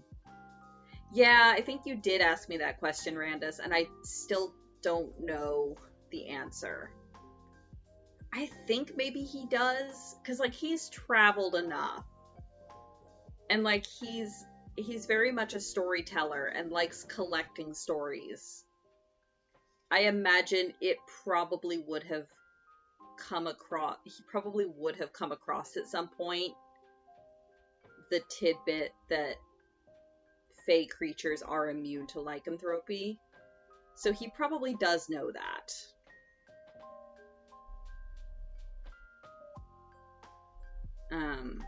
So yeah, Bram is fine because Fae cannot catch lycanthropy.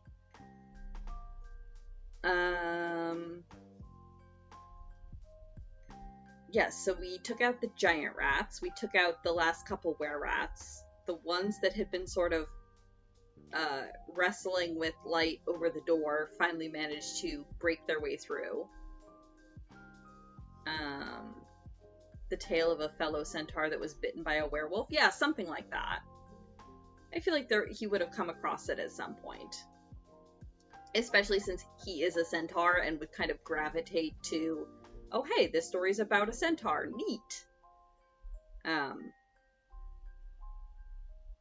So yeah, I'm sure he probably did come across it at some point. Doors destroyed this campaign too. Yes, this is correct. We are at a door count of 2. So those 2 managed to fight their way through. The one that Zelene had sent to ostensibly get the loot bag also returned. But by that point, they were pretty much the only combatants left. And we were able to take them out in fairly short order. So we managed to take out all of the were-rats. Bram offered them mercy a couple times. Like, even way back at the start of combat, he looked Zelene in the eye and was like, look, this doesn't have to end in bloodshed. It's not too late for you to keep up your end of the bargain. We don't have to fight. And every single time the rats were like, or we could just kill you instead. And it was like, all right, well. So that was it. That was pretty much the entire session was the combat. By the time we finished up, it was late enough in the day that we decided to call session there, and we would pick up next time with pursuing Zelene and trying to find the prisoners. Because, yeah, Zelene just completely fucked off and ran away. But she doesn't know that she's being tracked by Glint's mind spike. So as long as we can catch up to her within an hour before the spell expires, Glint will be able to lead us directly to her.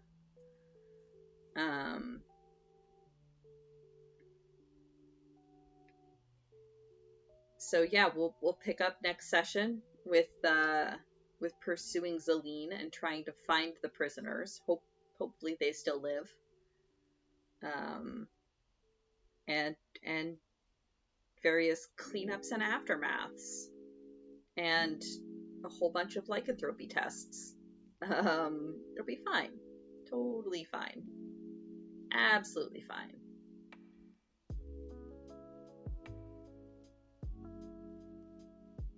Oh, the one that came from the bottom crept back around after Light shut the door. I wondered about that.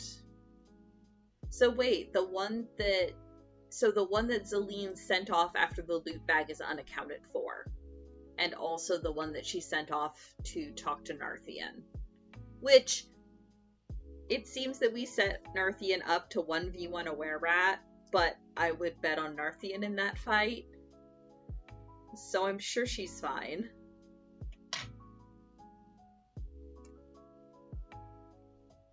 So, yeah, so I think we might still have one were-rat unaccounted for. Plus Zelene. Plus the one sent after Narthian. Plus, any others.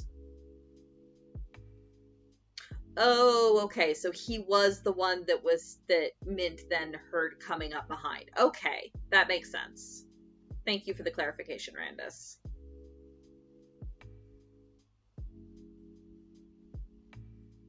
Rip this rat colony? Yep.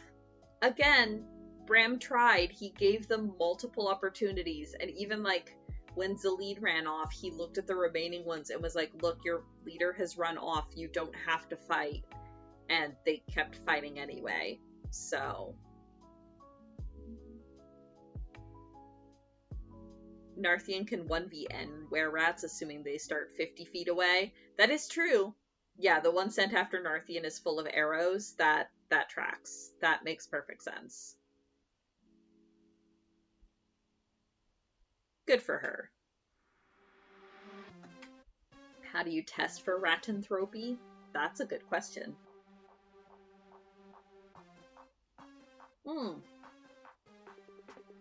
Here's another question.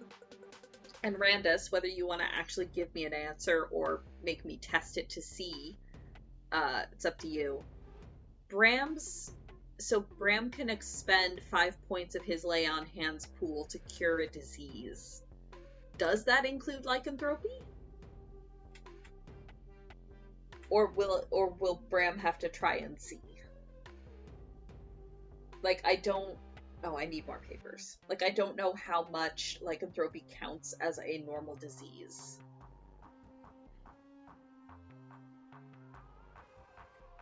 Does the party even know how to catch were-rats? I mean, in a cage? Presumably the same way you would catch other rats?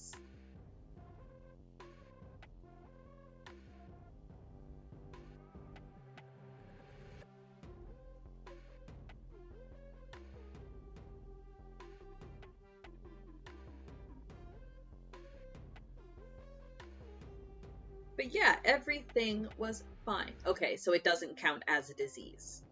That is good to know, thank you. That is what I was wondering.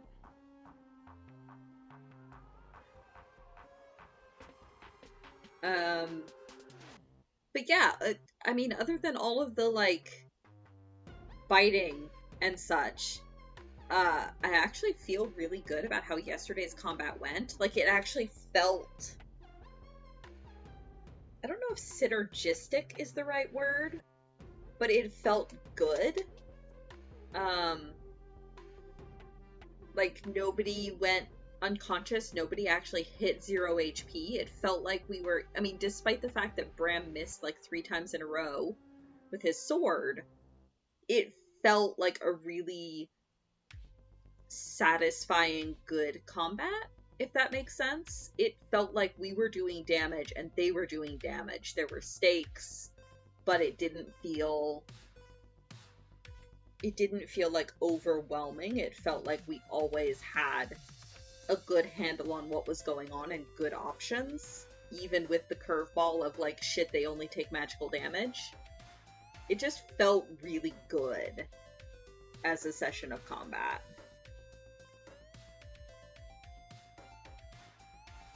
And like, opinions might vary, but that was just kind of my experience of it. I quite liked yesterday's session. So thank you, Randus. The party fought an encounter that they weren't under or over leveled for. Yeah. I am curious. So Randus told us that the first time we were here, he had kind of expected us to get into a fight. And so I kind of made the comment, I was like, oh, is this the fight that you expected us to have last time when we ended up talking our way out of it? Ha ha ha. And he was like, no, the fight that you were going to have here last time, you actually would have had the were-rats help for. And I'm actually super curious about what that would have been. Like, was there something else living in the tunnels? Or would they have, like, tricked us into trying to fight the rest of the remaining mine workers, or what?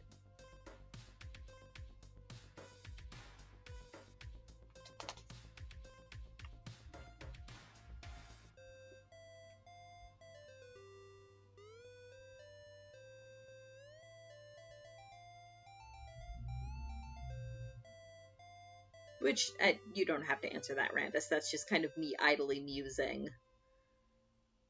Although you did also mention that poison would have been a concern. And so I'm just, like, picturing a gigantic tunnel snake.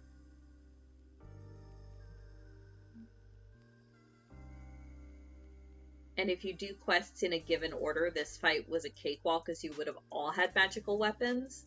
Oh, yeah, that would make sense. Whoops.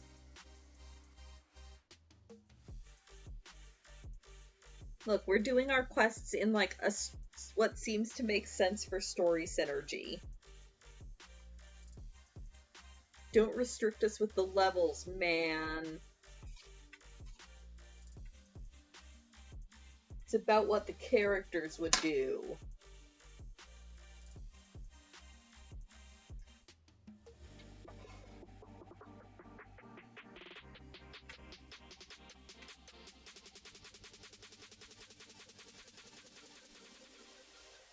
In Randus's defense. Yeah, that's true. He does say lots of things out of game to throw the party off. That's fair.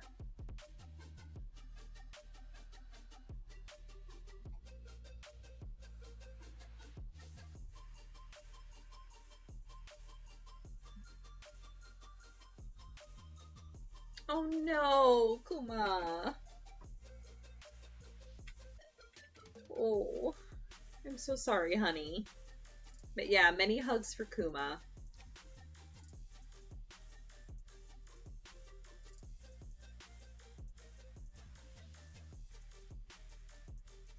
Many hugs for Kuma, and I wish you a chance for coffee soon. And also, like, Motrin, or Tylenol, or your headache medication of choice.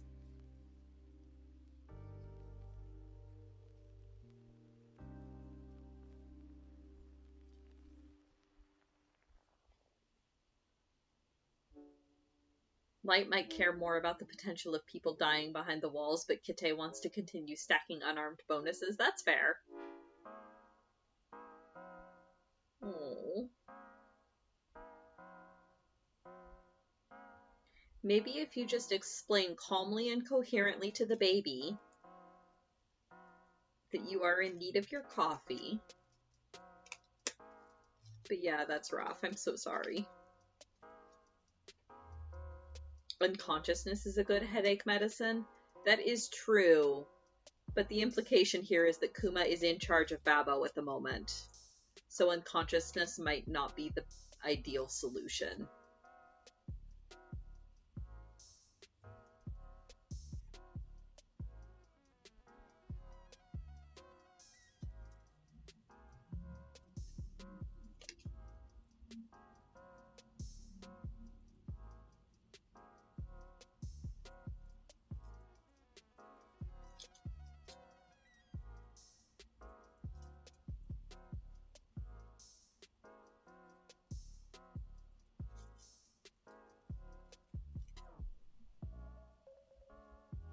But yeah, so that was yesterday's session.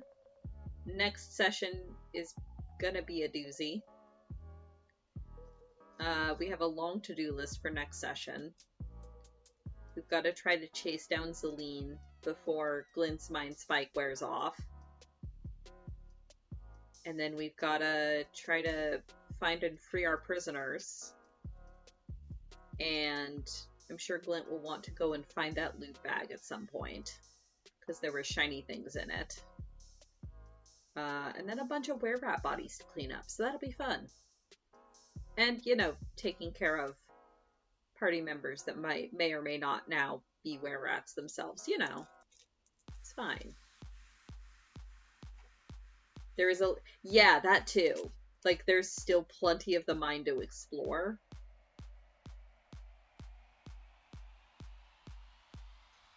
Which I presume will happen sort of in conjunction with trying to find where the prisoners are stashed. Zelene called it a guest suite. I have my doubts that it is in fact a guest suite.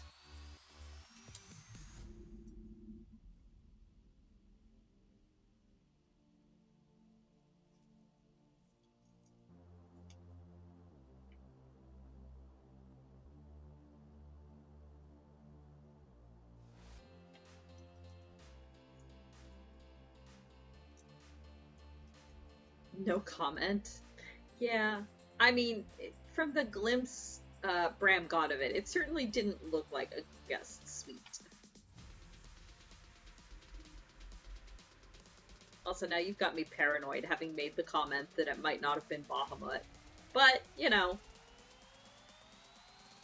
it all seems to have worked out. And also, you are notoriously fond of saying shit. So I will assume it is Bahamut until given evidence to the contrary.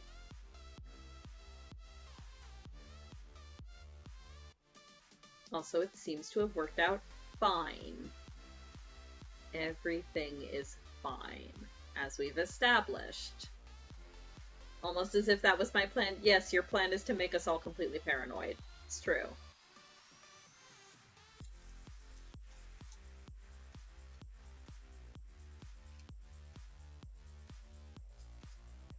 A year ago, Light was a Tabaxi monk. As of yesterday, there are at least 4 more words in there. Oh boy.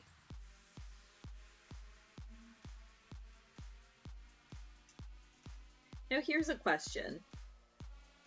Again, because I don't know a ton about the D&D world.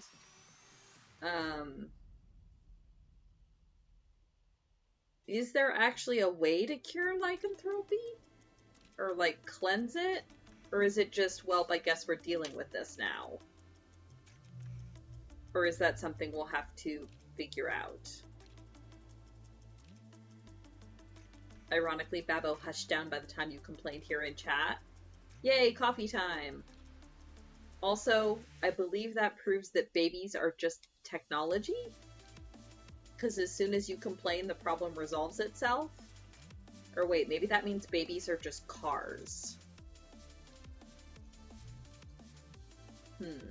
Please report any findings on this subject.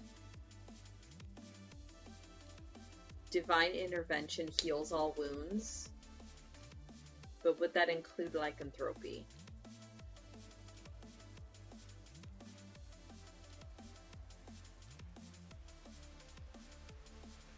Ratcanthropy.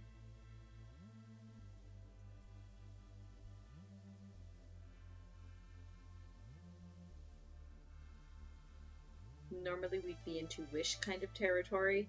Not saying you've had this discussion with Randus, but it is likely there will be a quest tree for it. That would make sense. But there are ways to do it, is what I mean. It's not just like it's a known thing that like, oh, well, nope, you're boned, sorry. Like, it's kind of known that there's... Short answer, per the rules, the spell remove curse cures it, but that's a little too easy. Okay, but it's known that there's like ways to undo it. Okay, that makes sense. I just wasn't sure, like, within the world, like how permanent it's seen as being. That makes sense.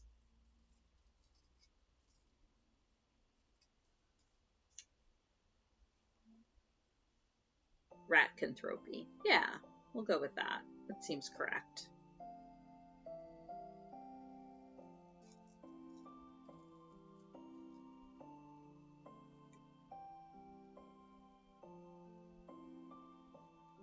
The lycanthropy rules as written are honestly not great. Also fair.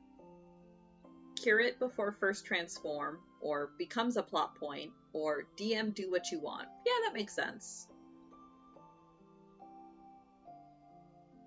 Okay, so it's known it can be cured if you're asking the right people. Cool. That makes sense.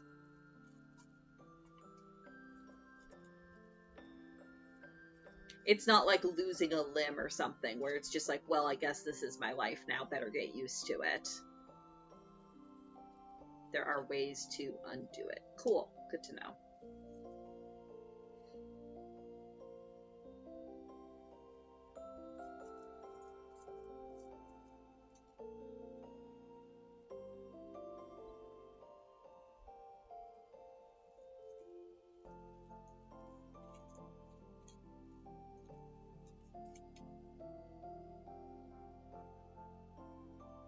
Sorry, that sounded really flippant. That's not how I meant that to come across. Just like the idea of losing a limb being a permanent thing, where it's like, okay, time to adapt to this and figure out what my life looks like now, versus something that can be reversed or cured.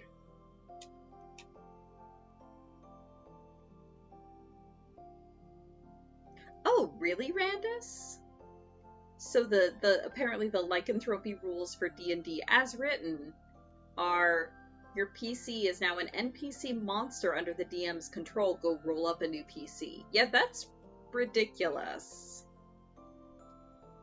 Just considering the number of PCs who might want to play a were creature and like have that be a personality and character trait? Huh. On the plus side, we didn't have to work out if Dampire can also contract lycanthropy. Oh no. Would that be like, does D&D have like the stereotypical vampire versus werewolves animosity thing? Or no? Like, would a Dampire were-rat just constantly be trying to eat themselves? Light is maybe... No, Light is definitely not a Dampire. We don't know what is going on with Light, but they did at one point get bitten by a Dampire.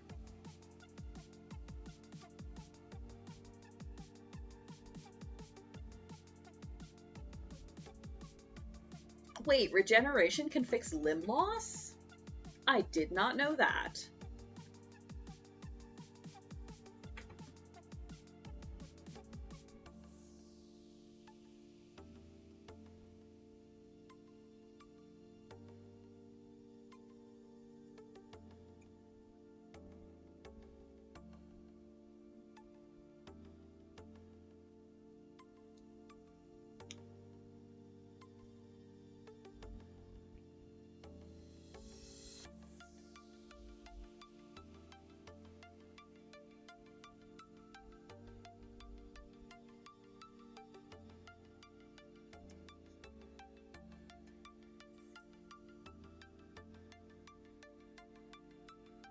Bat versus doggo is not a thing in D&D? Okay, cool.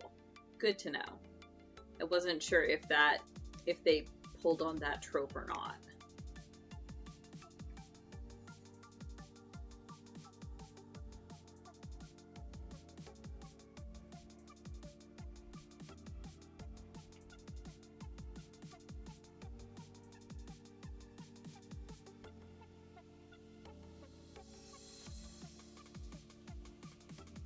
I think it depends on your world's lore. Is the werewolf status something that applies heavily to someone's soul, or is it a physical effect? That makes sense.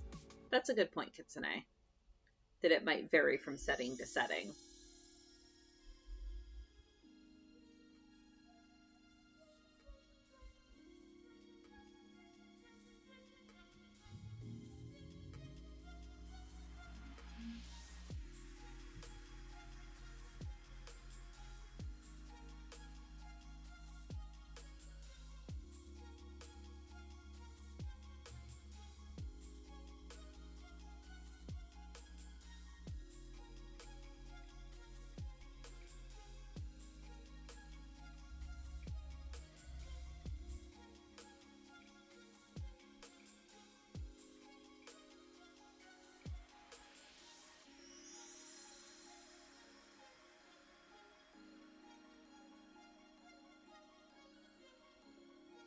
Oh, that sounds nifty, Kite. Like, make ritual spell casting a lot more normalized. And quick casting is something that's, like, more rare, and you would have to train for it a whole lot more. Nifty.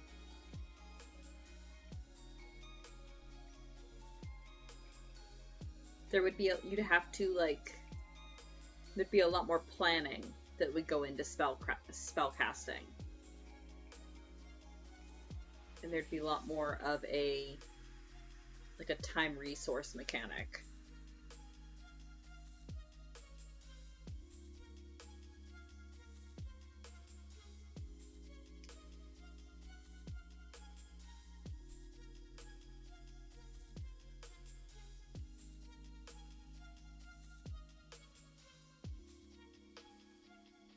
You'd have to do your cost benefit analysis of, like, okay, here's all the things I want to do, but here's the time that I have. I'm gonna have to prioritize. I think that'd be really neat.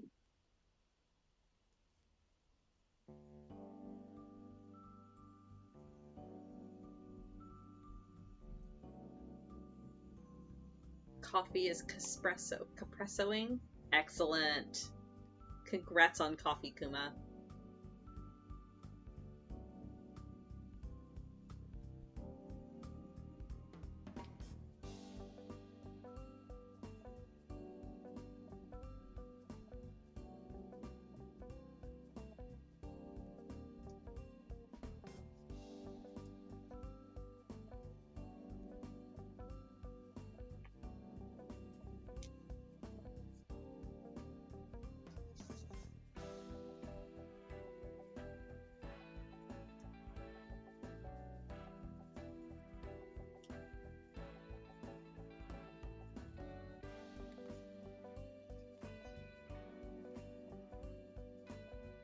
Excellent. There we go.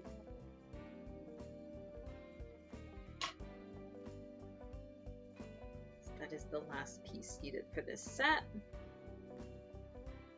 And it is 12:15, so I'm going to take a short break. Everybody get up, walk around, do some stretching, grab drinks and food if you need to. I am also going to do those things. And I will be back in just a few minutes. Aha! And board games. So I will be back in just a few minutes to play some board games. Stretch and hydrate. Thank you, Kitsune. Everybody do that. And I'll be back in just a few minutes.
All right, I have returned. Let me just actually get OBS to do the thing. Come on, look at the right window. I don't know why it does this. It'll just randomly decide that the window that it is looking at no longer exists, even when it does. There we go.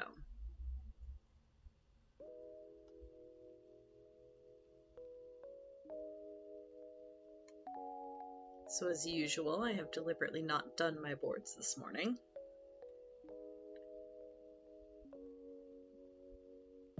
Oh, how many I'm sitting at.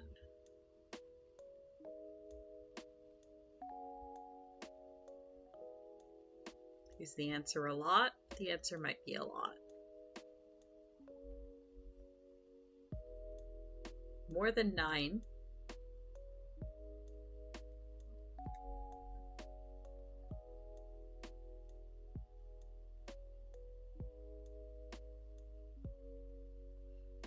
Spades. Yeah, sure. 30 tables. That's not too bad.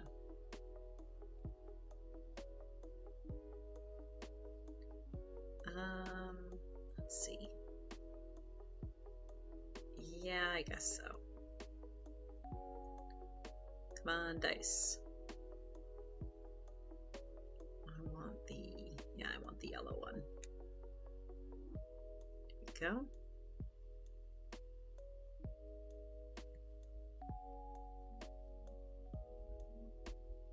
Six Nimit. Is this the both sides one, or is this the normal mode? Wait, nope. On the left or on the right? Professional. Okay. In that case, I will play that.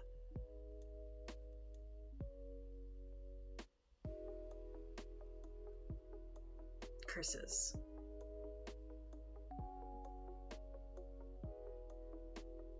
Fine, I'll play that.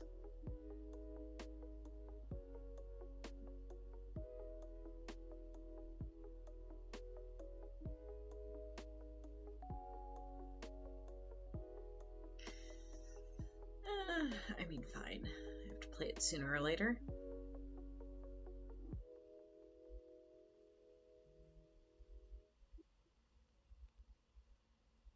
Spades you can go over a little bit without too much penalty. You just don't want to go under. But if you can keep your opponents under... Let's see.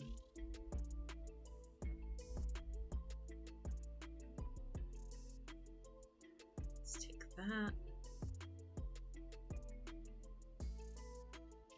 Put them there.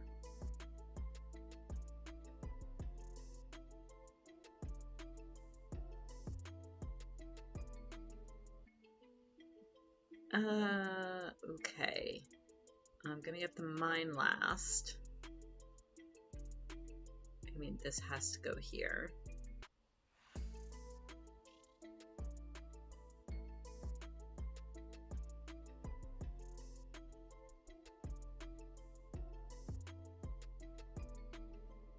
Ah, yes. I have no idea what I'm doing with any of these.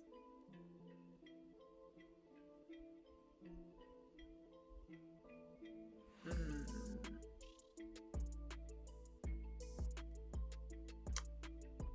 guess that one.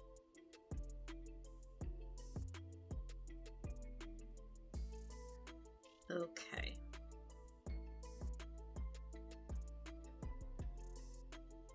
What am I doing here?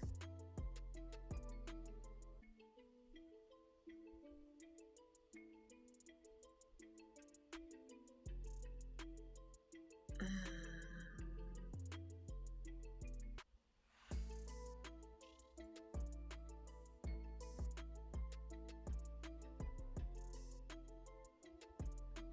guess I want to build this one. Did I have a plan here? I don't remember if I even had a plan here. The choices game with 3 phases: choosing, choosing, and regret. Yeah. Well, my problem is that I'm in, I think, 3 games of this at the moment. And if I had a plan 2 days ago, I don't remember what it is now, is the problem. I think I want to build, well, I need to finish the stuff I've got built before I build more.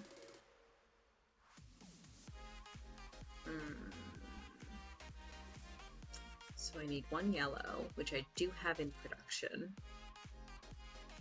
I need 2 green, which I will get in production. And I need 2 more yellow. So I think I had grabbed these to recycle, is what had happened.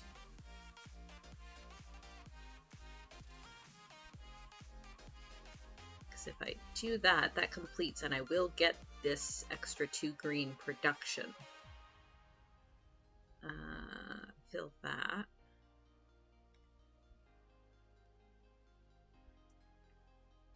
Which will bump me up to 6 green production. So maybe I do build this. Or actually, maybe I build this. Let's build that.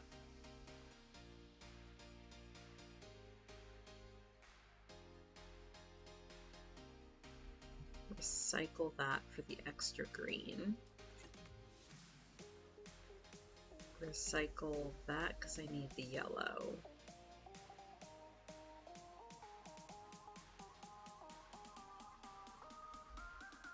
I have 3 gray production that are not accounted for at the moment. So maybe I build this. Yeah, build that. Recycle this so that I can fill that black. Well, this one gets me production though, and I'll be able to finish it. And then maybe I had planned to build this one. It doesn't really get me any benefits. Here's some people use notes. Oh, right. I always forget that's a thing. Yeah, it is round 3, so also time to start thinking about which of these score points. That is also true. I mean, this one scores me 10, which is good. I think I just recycle this one. Okay, let's go with that. Yeah, because that one's now done. And I'll be able to use 3 gray here to finish that one, which will get me another green. So I'll be able to finish both of these. This is the only one that'll still be in progress, so I'll be able to take care of that one next round. Yeah, okay. I think that'll work.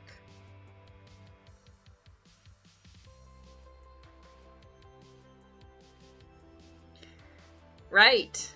Another one. What was I doing in this one? We just don't know. Is this the blue one? Yeah, this is the blue one. Okay. Time to go through that whole thing again. Okay, I don't have any gray production, but I need 2 more grays. Oh, this is still drafting. Yeah, I think that's why I grabbed those guys.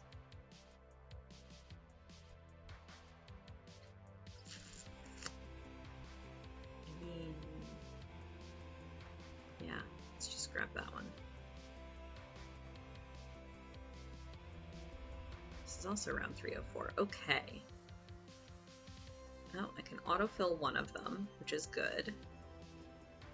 And then I think recycle this one, because that completes that. And then I want to, because that gets me an extra victory point per black thing that I've built. So I think I want to build this one, because that also gets me a green and a blue. And I do have 2 black productions, so that'll be completed. And then, let's see. I have 6 blue production, so I can just straight up build that one. That's fine.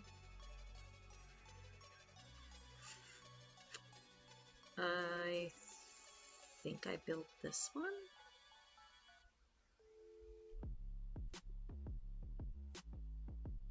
It doesn't have any victory point things though. That one does. But that's so much green to build. Yeah, I didn't draft super well this round. Every action scores points. The question is, are they for you or are they for someone else? Yeah, that's a good point. Nothing that recycled for gray? Oh no, Kite.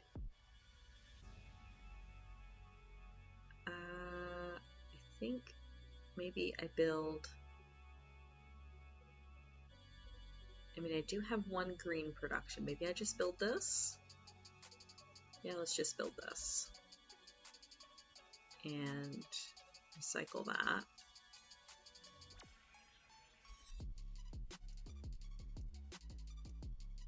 Really hoping to recycle into a recycling plant. Oh dear. And I guess just recycle both of these for 2/5 of a wild cube.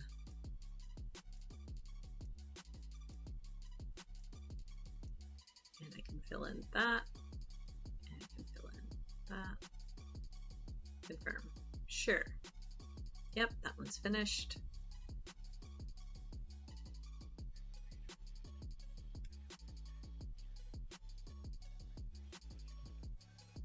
Aha, square.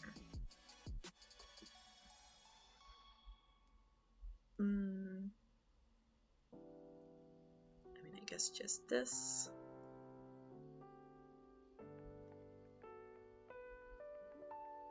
Aha, a branching wild card. That's actually super convenient. Let's branch this one down here.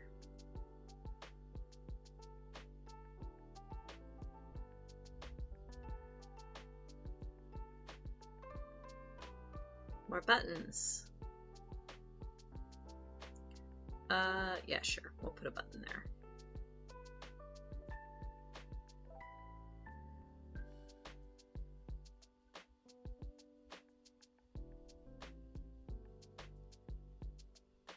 I do not have any bubbles left. Oh boy. Probably want to move one to here, eh? Let's see, water's pretty common, so let's move that one over. Aha, wild card. Yes, excellent. Put that there. Gib, new, crystal. Gib rock. Gib.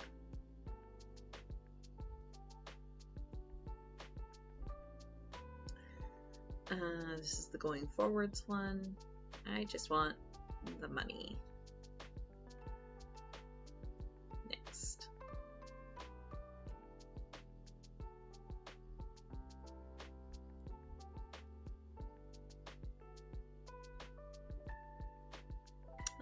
It's only month 7. I could come back on this one. Let's grab the butterflies. Ooh, and I'll take that bright card as a bonus. Excellent. Next.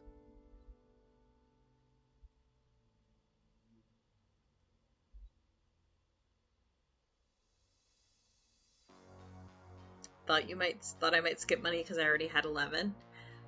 I am not great at Tokaido. My general rule of thumb is to go for the nearest point if possible.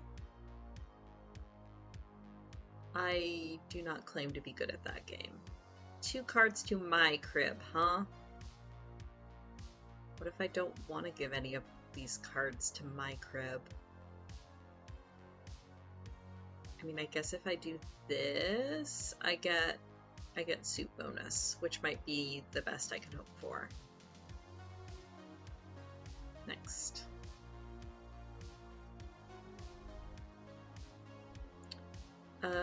Do I want a button there?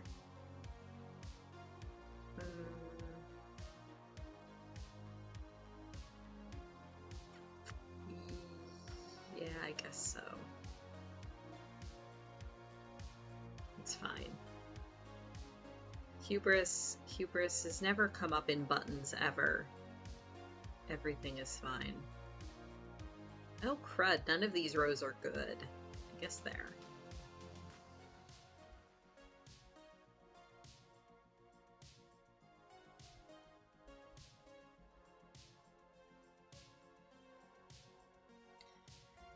Okay.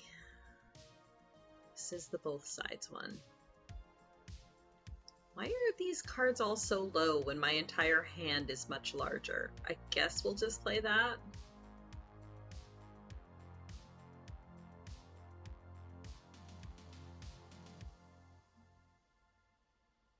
Aha, a 17.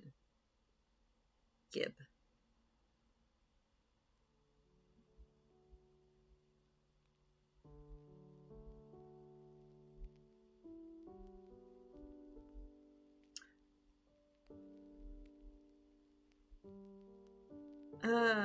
Right. Okay. I have to word. I have begin. Can I do something more lucrative?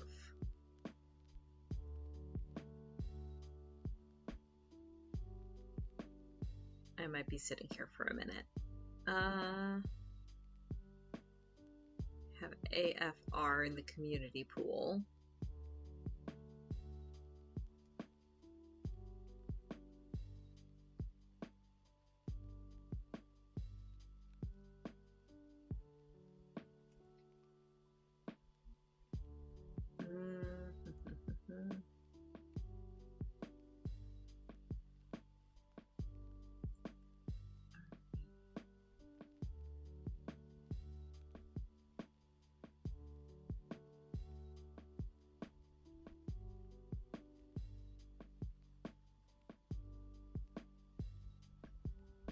Okay, so let's see. B, E, G, I, N, or could do G, R, A, I, N, grain, or brain. Brain might be my most lucrative. Yeah, that's probably my best bet.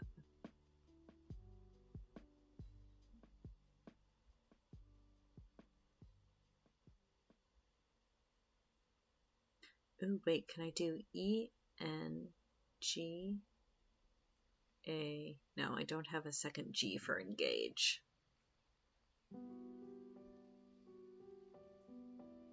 F, R, I. Ooh, actually. No, there's no D for friend. I could do F, R. I could do friar. Ooh, that would probably be... Because what's F? Oh, F is only $3, though.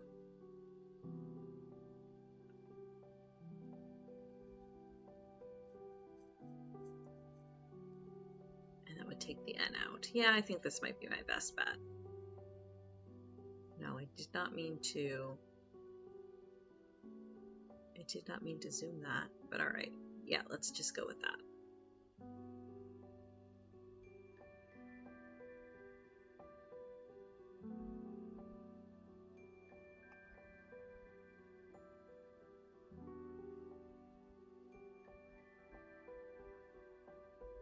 Ah, there we go. No, no! Stop that. Reset. There we go. Hate when it does that. Okay, so I need 2 of the swirlies. Ah, bargain. That is true. The costs are only for buying patents. The money you get for the word is just based on length. Oh. Okay. That is good to know. Thank you, Kate. Yeah, you're right. Bargain would have been a good one. Confirm.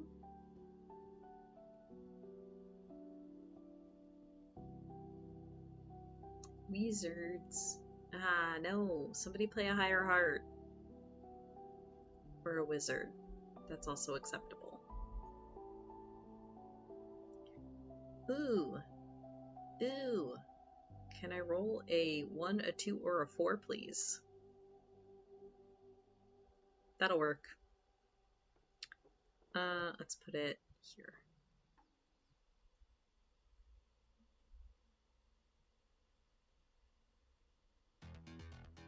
Kuma, Kite, if one of you could land on one of my rugs, please, I would really appreciate it. Thank you.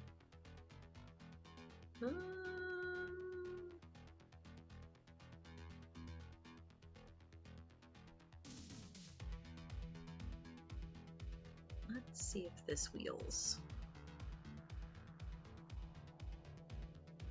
If it does, I might take it. We'll see. Okay. Let's see. Aha! I'll take it. Next.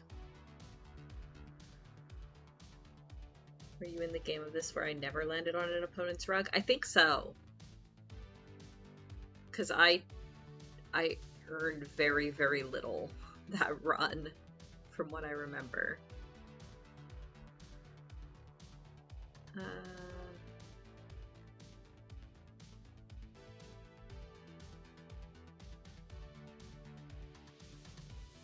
guess.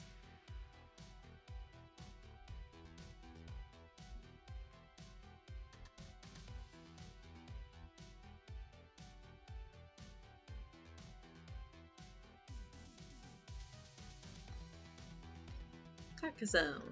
Let's see here. I'm blue. I think I'm mostly, yeah, I'm down here at the southern end. I'm down here at the southern end. Oh, we can cap that one off. Let's do so. Cap that one off and start anew.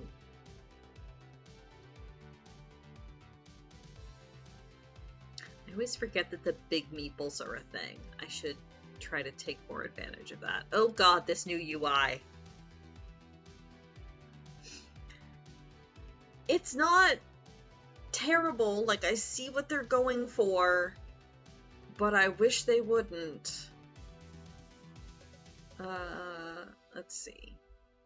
Yes, let's play that. Yeah, like, I can see what they're going for. It's not the worst UI I've ever seen, but it's very busy and it's very different than what they had before. Do you want to, like, banish the preview, please? There we go.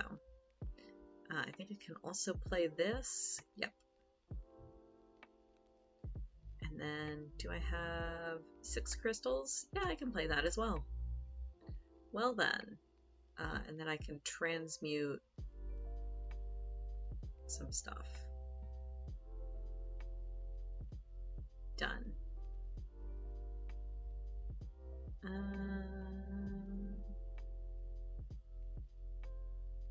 Actually, let's transmute both of those. Done.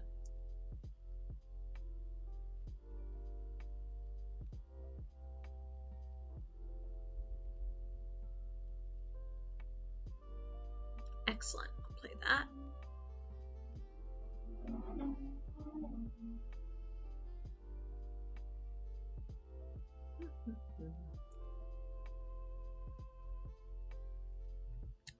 Let's see if I can get a trick off this. Probably not, but it's worth a try.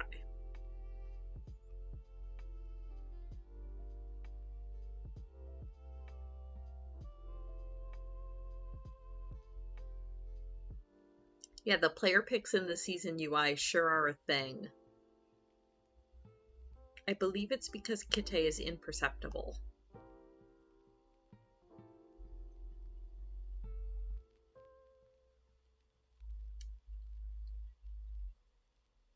Morning, Reverb. Welcome to Board Games.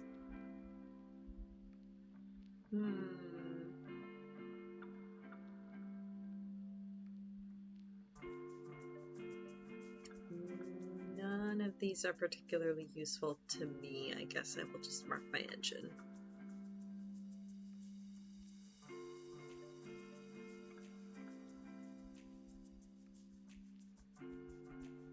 Imperceptible kitty goes, yeah. No, I'm gonna decline that one. It's blocking 2 of my yellows. Next. Welcome to the Totally Awake Club. Yeah, it's our typical morning show, the Totally Awake Club. Souvenirs. Pink snack food to take back to my wife. Alright, next.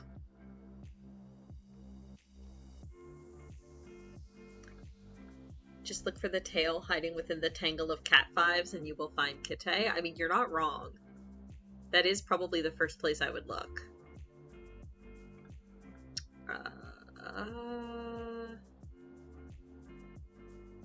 Sure. A ribbon is not nothing. Alright.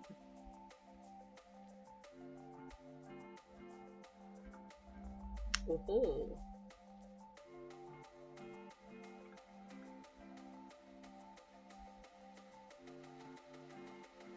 You just found out the new season's UI has sounds? Oh god. Here, let me turn mine on. It has sounds. Oh no. Alright, choose which energy to get. I probably want a fire energy. I mean, so far not too bad. Sure.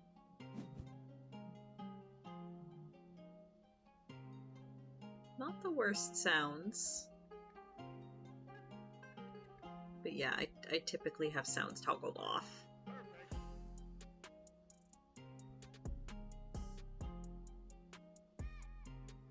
Ooh, okay. Okay.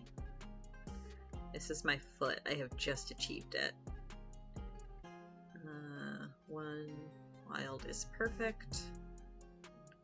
1 ace is perfect.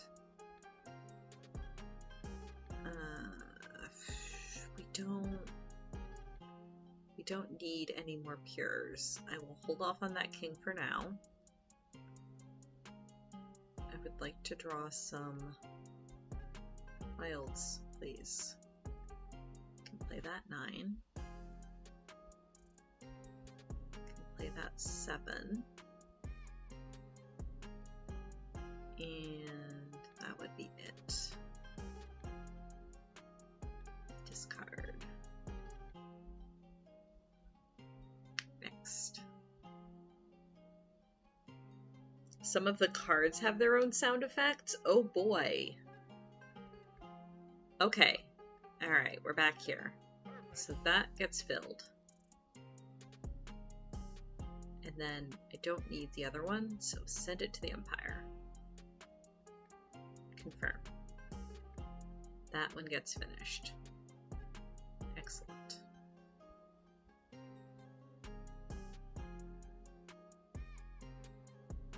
Alright, we are caught up. Excellent. Thank you, friends.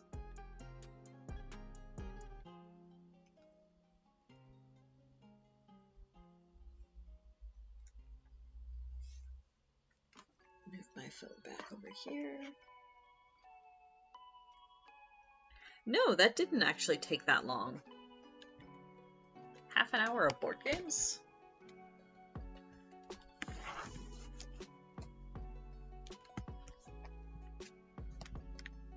I mean, it refreshes in an hour.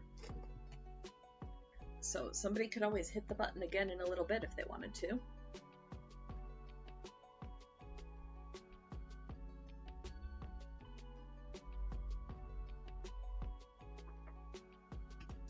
Okay.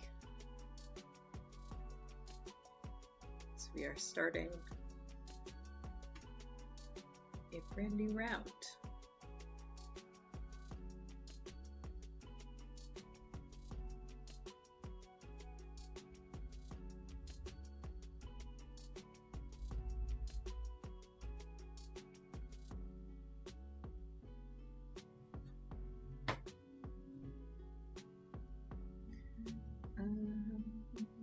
Actually, I probably want to do these seams in green, because white would show up at the corners of this because it's such a dark fabric.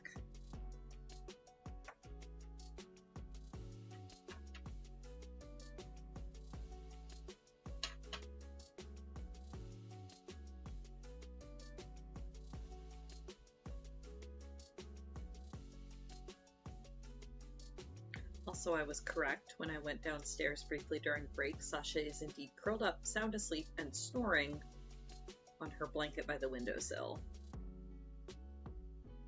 We have like a little end table that sits under one of the windows, and it's just at the perfect height that it butts just up against the windowsill. And we've got a fleece blanket laid there, so Sasha can curl up and watch out the window. But oftentimes it's just her favorite place to fall asleep.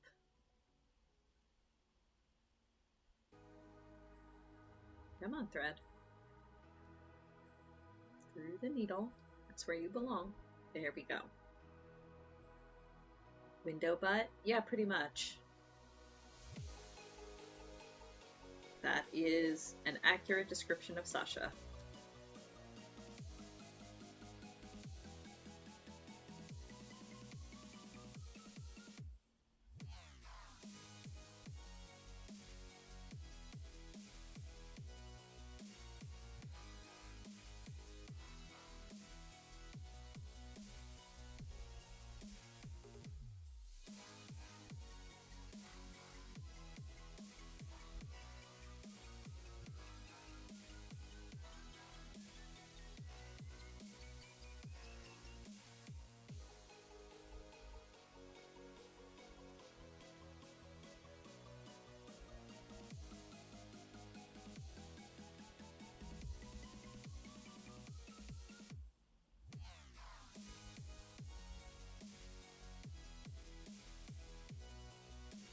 Also, if anyone has taken note, we are not hearing verbs today.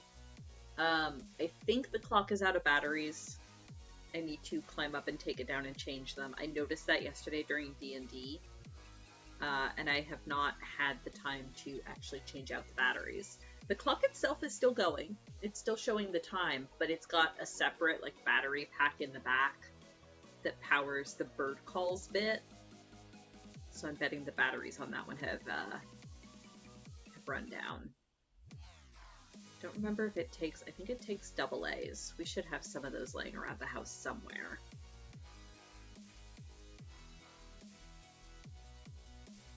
One wishes she had a kitty to pet and or admire. Aww. Have to make do with seeing kitties on your walks. That's fair. You're always welcome to come visit and cuddle Sasha. She wouldn't mind too much. The batteries of mine are Scream. Yeah. Yeah, kinda.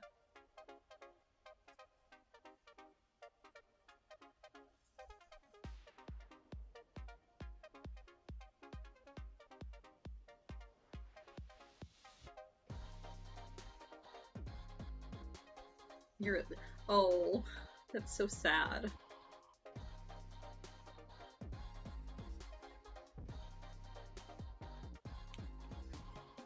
But yeah, that's a whole mood.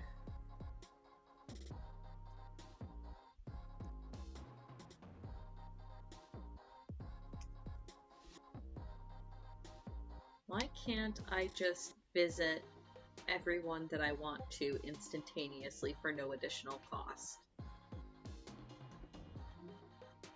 Why can't I just geoguess my way around reality?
Oh wait, the teleporter tech is Kitte's responsibility?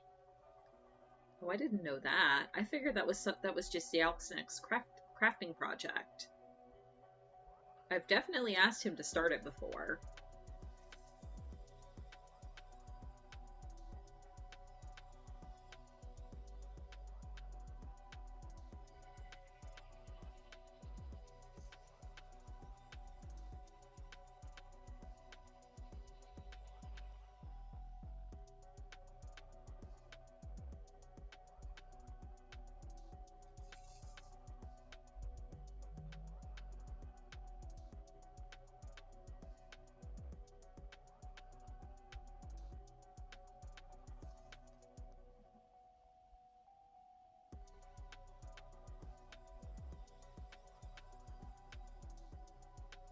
Might be a co-op project? Yeah, that would make sense. That might also help explain why it's taking so long, because time zones are a bitch.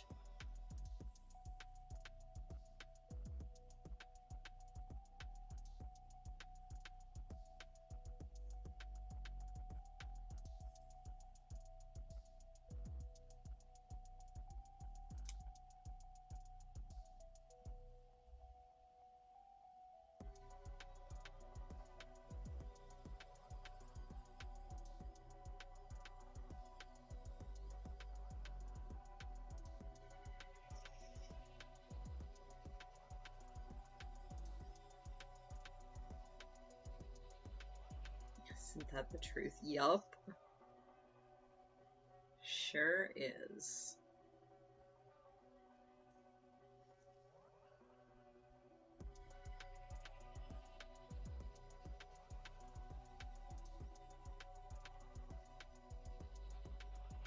Reminder for anyone speaking of time zones, reminder for anyone who might be in the appropriate time zone. You should eat a thing if it is in an appropriate time for you to eat a thing, or if you have not yet eaten a thing. I suppose time zone doesn't actually matter. If you should eat a thing, go eat a thing.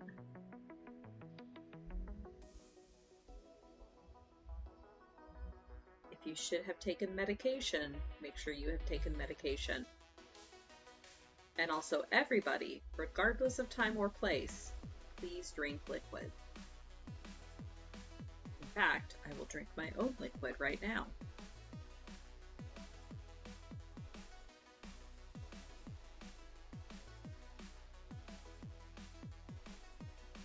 Exactly, Alk. Consider sustenance. Contemplate liquids. Alright, are these all strawberry prominent? Okay, so there's one that's not really. Okay, So there's two that have sort of lemon on them and two that have sort of blueberry on them. The lemon one's already sewn in. So let's put this one over here. And let's put this other blueberry one here.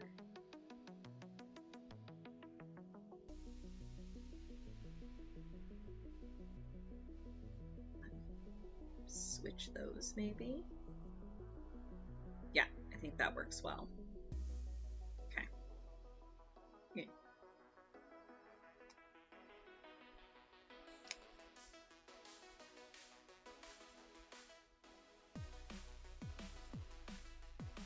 Aha! Randus has redeemed a hydrate, which I just did, and also a stretch, which I will do now. Everyone else should also do a stretch.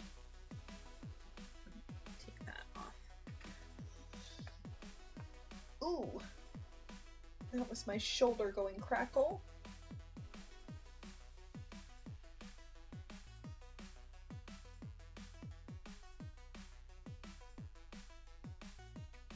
Actively struggling to find non-stop flights to any of the major Canadian cities? What, from Heathrow? That's actually surprising. You would think that from Heathrow they would go at least to Toronto? Where are they stopping over?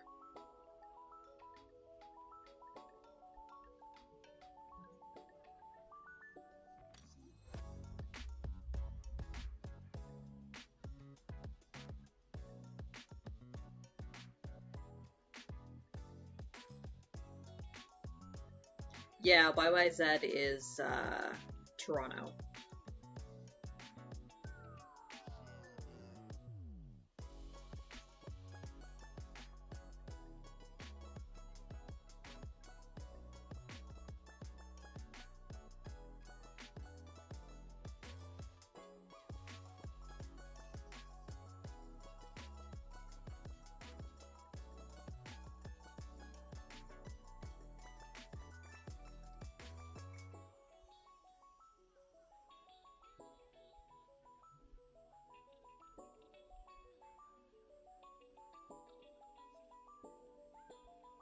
Also a Rad Rush song? I did not know that.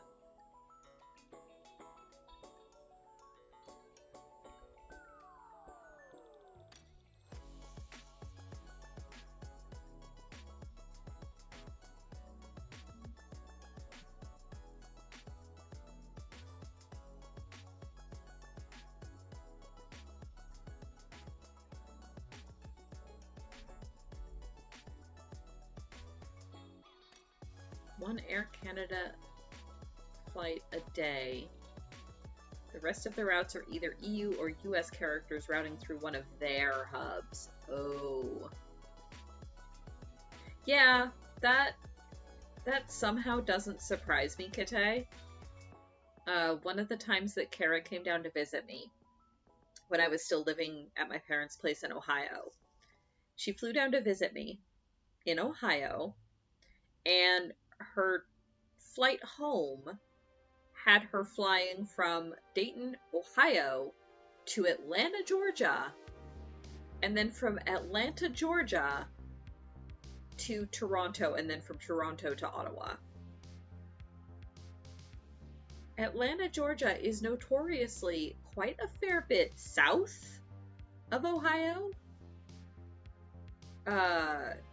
That flight ended up getting canceled due to a storm, and when she called to rebook it, the airline agent was like, I don't know who the heck booked you going south to go north. That's stupid.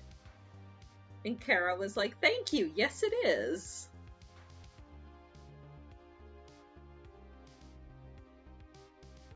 Or like when I was flying home from Japan and got routed through Shanghai, China, before then flying from Shanghai, China to Chicago. That one was strange.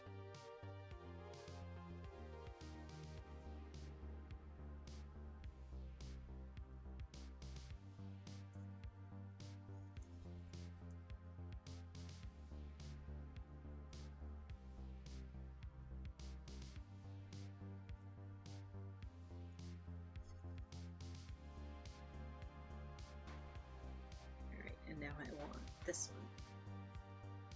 Doesn't really matter how it's oriented, I just want the colors to be somewhat distributed around the edge.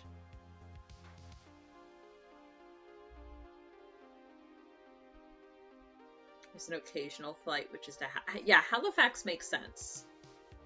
Because Halifax is like your furthest point east. So if you're going to make a stopover coming across the Atlantic Ocean, it makes sense to just dip into Halifax. Also, Halifax, like the Maritimes are really pretty. If you have a chance to do a stopover there, I would encourage it.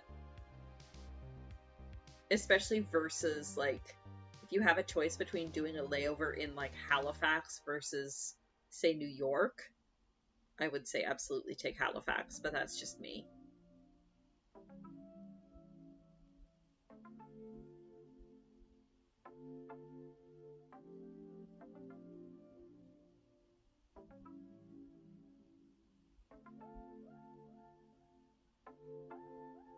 Want to see the Halifax docks for history reasons? Oh yes.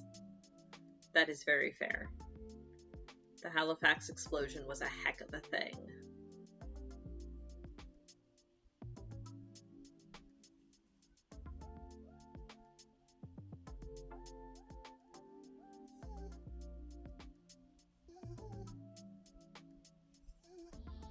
There's a whole heritage minute on it and everything.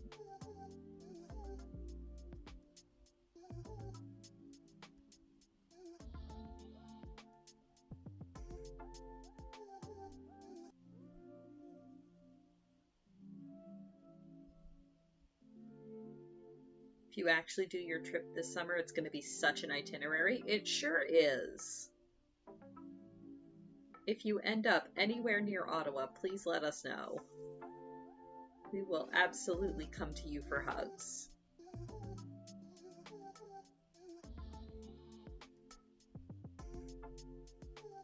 Hugs and nyas.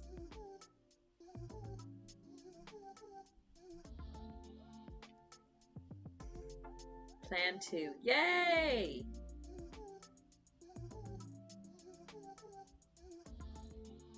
That said, if you need a place to stay in Ottawa, we also have a couch. But that is totally up to you, depending on your itinerary and stuff. Because I know you have roughly 700 people you need to see while in North America.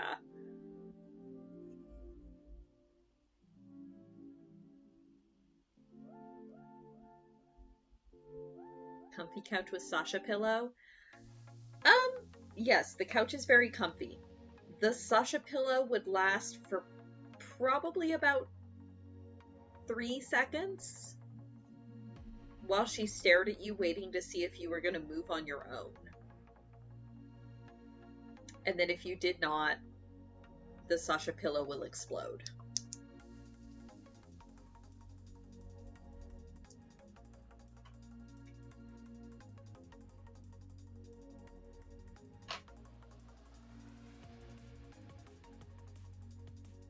Ottawa also has a changeling. That is also true. Kara and I have seen her true form. Willemi. Willemi is also in Ottawa. That reminds me, I need to call her and see if she wants to do dinner or something soon.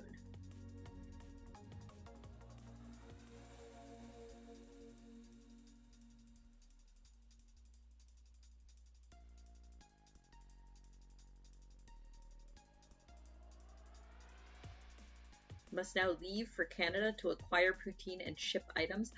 Shipping items? Who knows? If you want any reimbursement for that, yeah, please let us know. Because shipping is expensive. But enjoy your poutine. That sounds good. I kind of want poutine now.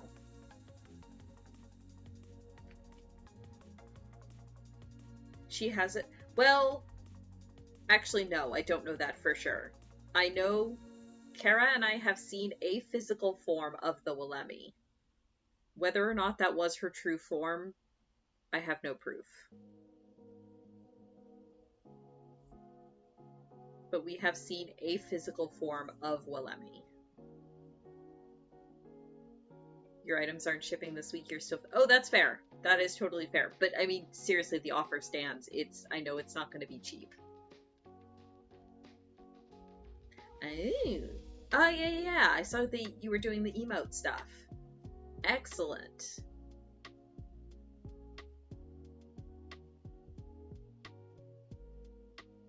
Yeah, exactly, Kitsune. She has an form, and we have perceived one form.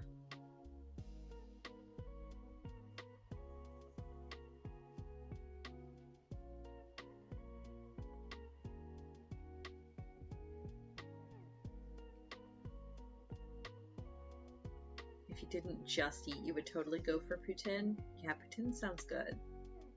Maybe I'll get poutine for lunch tomorrow. The poutine that we have at work is actually not bad.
The school cafe serves poutine.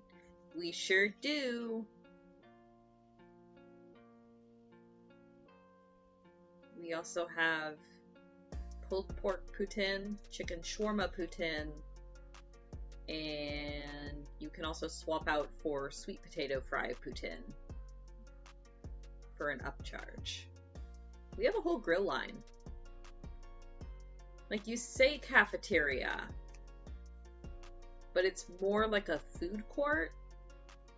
Like, the way that it's structured is we have like different counters. Like, we have one that's a grill line, one that's like Asian inspired noodle and stir fry dishes, one that's pizza, one that's pasta. We have a sandwich and wrap station, we have a self-serve salad bar, and the students can kind of just go around and get what they want.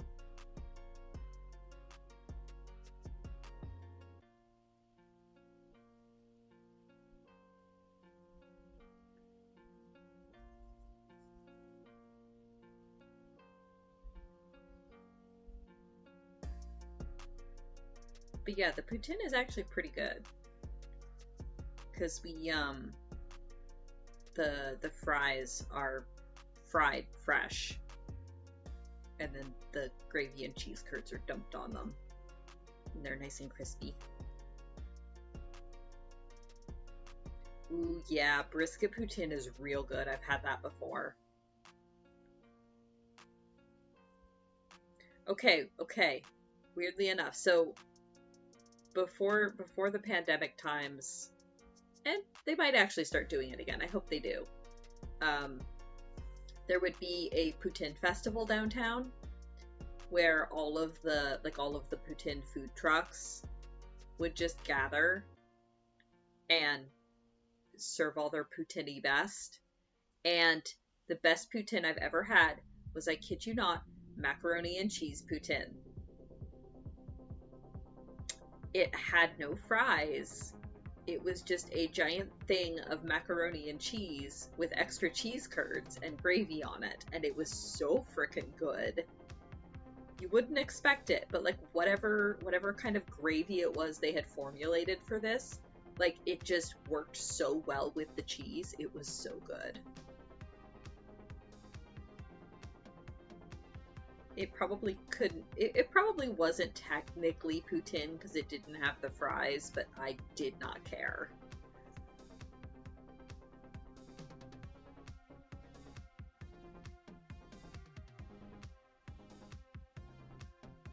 You've had that before, you just don't call it poutine.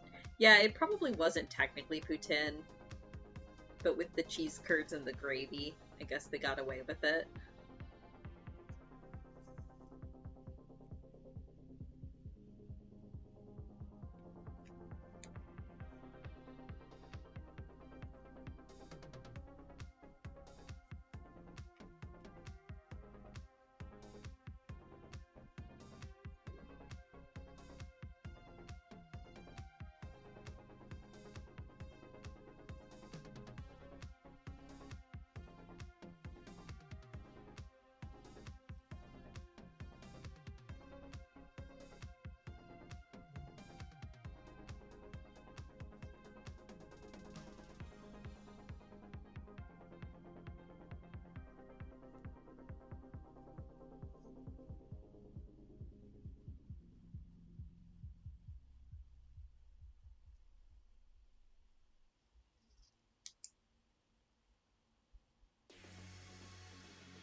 Something like pulled pork mac and they used barbecue sauce instead of gravy. Ooh, yeah, that does sound good.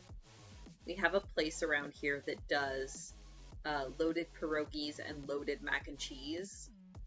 And whenever we order from them, I routinely get mac and cheese with chicken breast, green onion, ranch dressing, and I want to say they cube up tomato in it too. But you can also get like a barbecue pulled pork mac and cheese there too, and it's really good.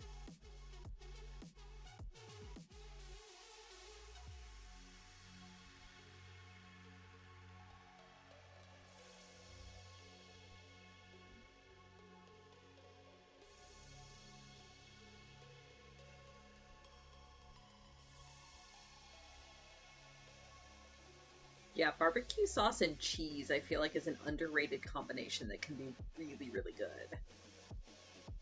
Especially if it's like liquid mac and cheese cheese.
Oh yeah, that's fair, Kate.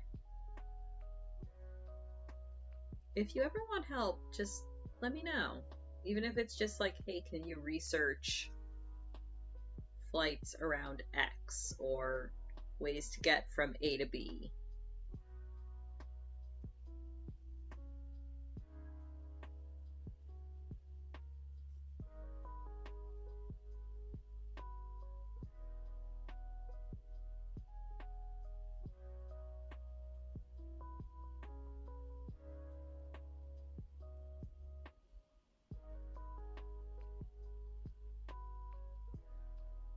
Oh yeah, bacon.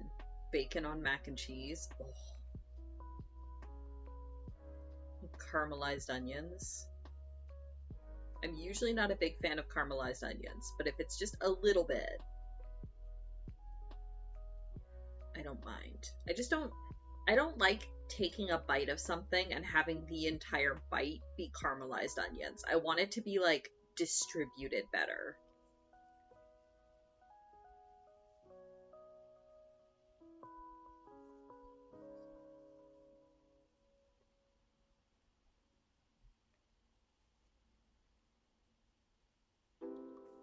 Which usually means asking for a little bit less caramelized onion.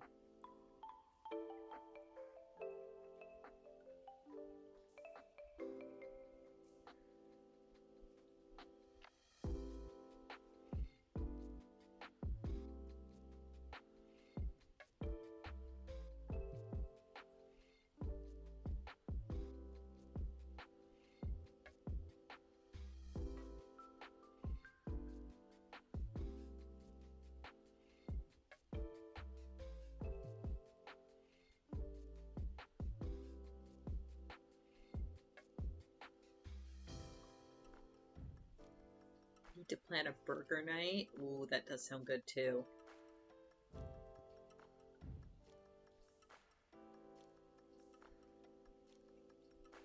Burger.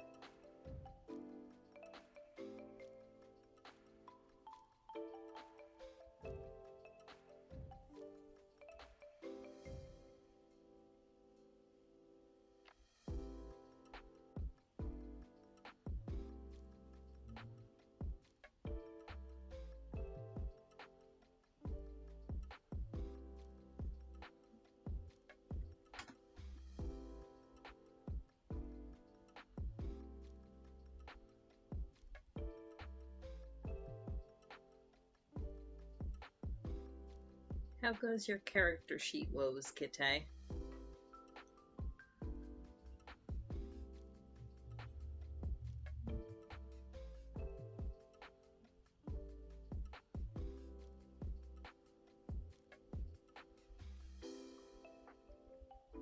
Haven't even started looking at that. That's fair. You had just mentioned it earlier, so I figured I'd ask.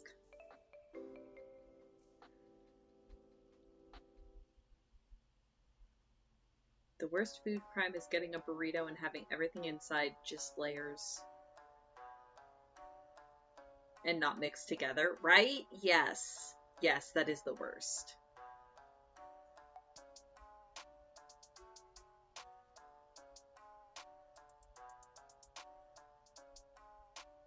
Different deck stats just depending on state. Oh dear. That sounds, yes, quite complicated.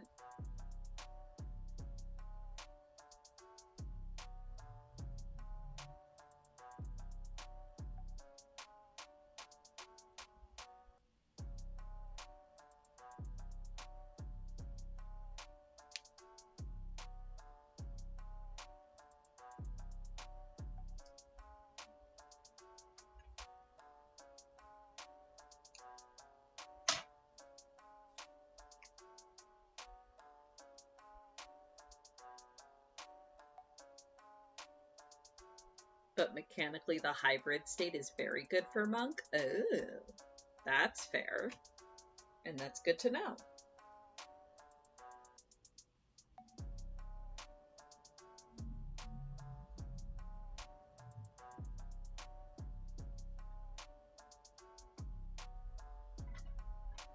Lots of Mume.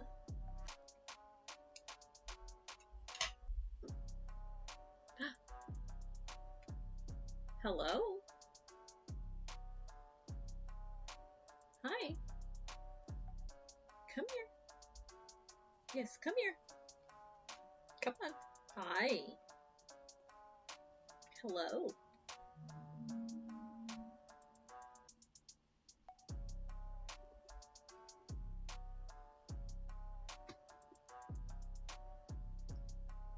Yes, Sasha says hello. My camera does not know how to deal with her inky darkness. Oh, so many rumbles.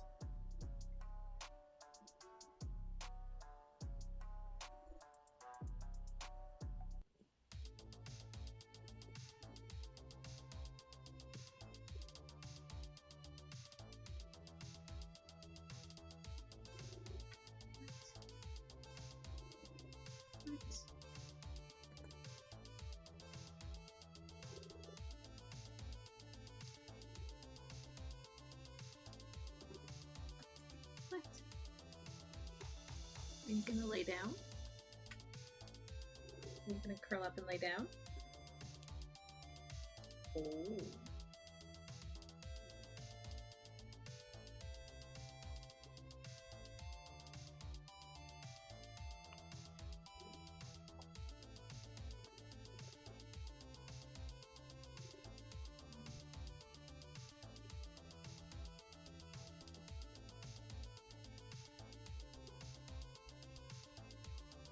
Yes, hello. You gonna stay settled? Are you gonna stay settled, or are you gonna get up and leave in indignation as soon as I start sewing again? I mean, it is 1:30. You could just have a half an hour of fluffy Sasha times. You're so round, Sasha. You're so round. What?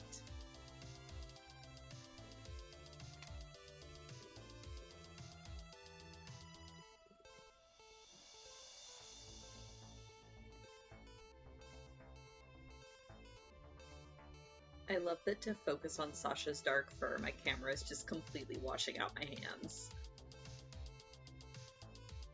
Yes. Who's a fluffy voidling? You're a fluffy voidling.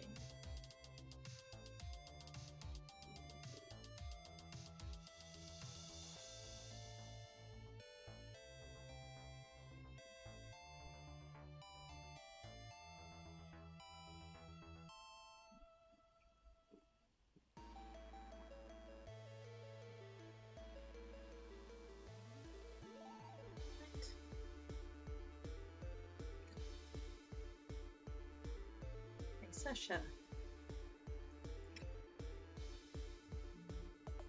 Right. Oh, is it bath time? Is it bath time?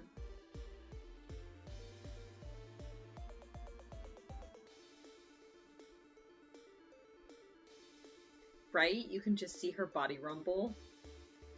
I don't know, is she actually audible on this mic? Probably not. But her purring is quite loud.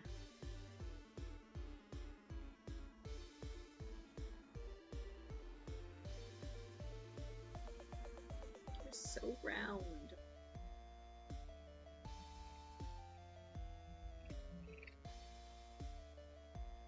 Is it licky time? Is it bath time?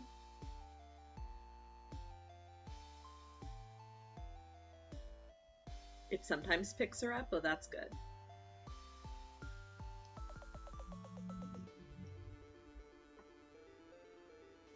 No, this is my tea. You don't want it. It's green tea. Yes, I didn't think so.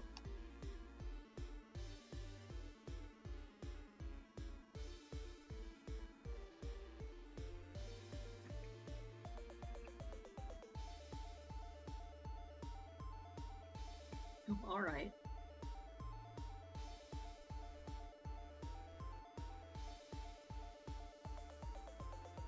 Doesn't look very green. I mean, it's again matcha, so it's green tea and roasted rice. Oh nope, there she goes. So yeah, it is kind of a brownish green, but it is technically a green tea.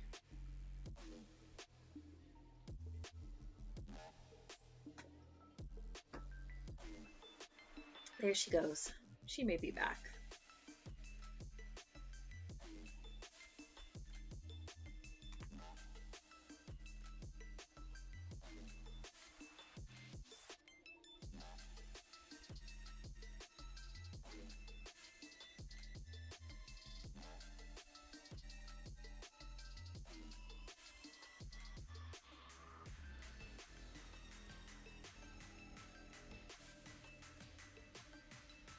It's over steep too.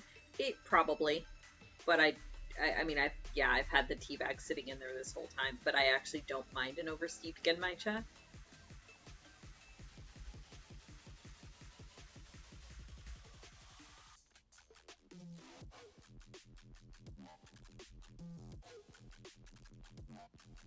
I also committed the cardinal sin that when I went up to go, or when I got up to go on break, I didn't get a new tea bag. I just poured more hot water in with the same tea bag. It's fine. I'm a gremlin. We all knew this.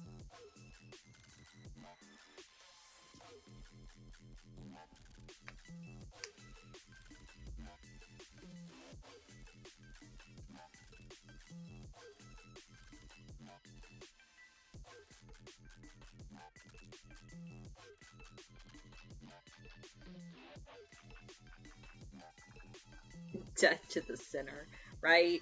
Just committing all sorts of tea crimes over here.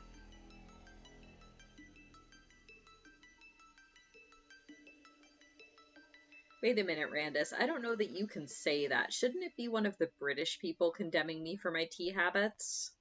That seems more on brand.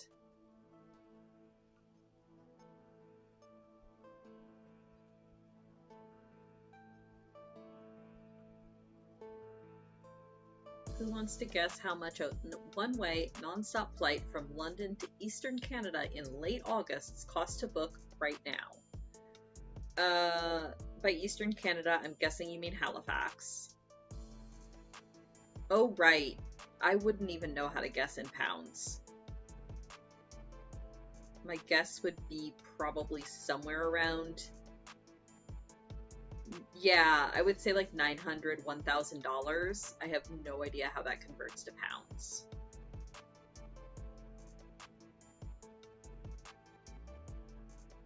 Looking at Halifax, Montreal, or Toronto.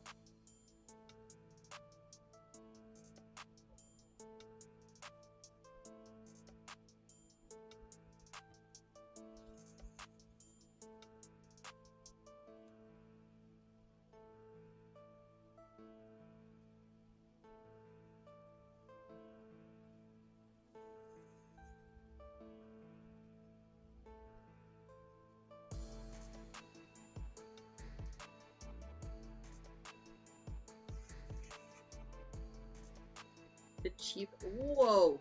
Good lord! The cheapest is 1,200 pounds or 1,500 US or 2,000 Canadian? That's insane. I mean, I guess August is the tourist season, but Jesus. That's nuts. It would be cheaper to take a boat.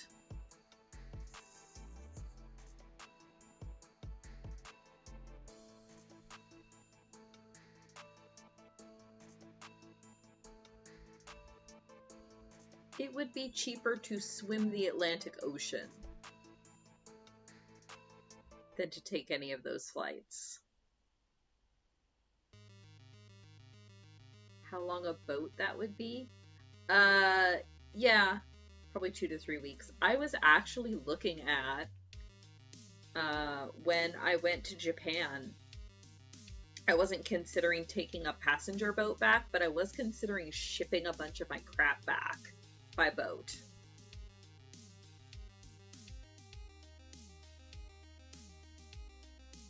Whether or not you would go crazy from taking that long off of work, that's also fair.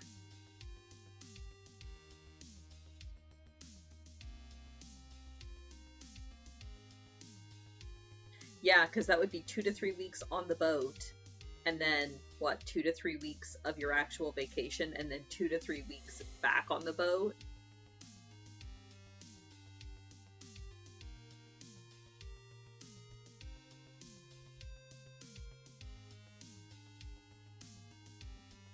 You've been making teas, it's been sun teas, and reusing the bag is not a good idea in that case. I don't actually know what composes a sun tea, like what makes it different.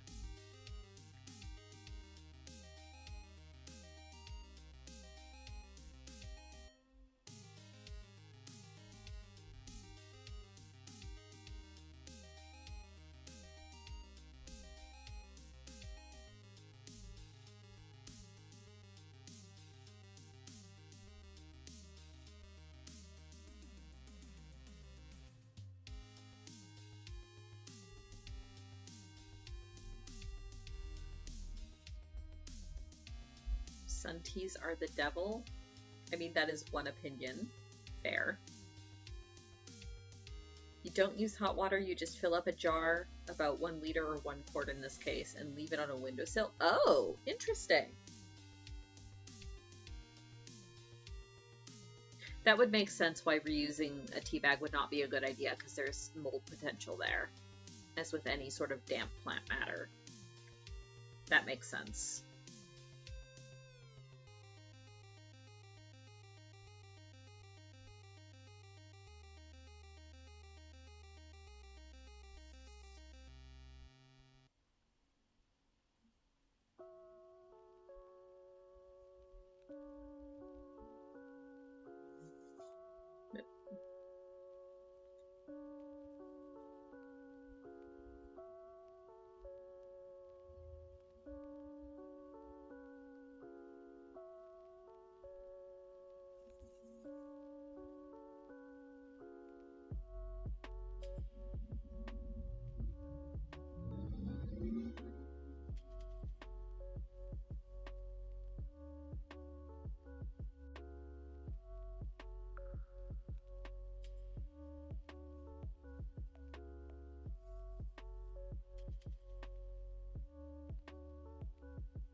Haha, almost done with this ring.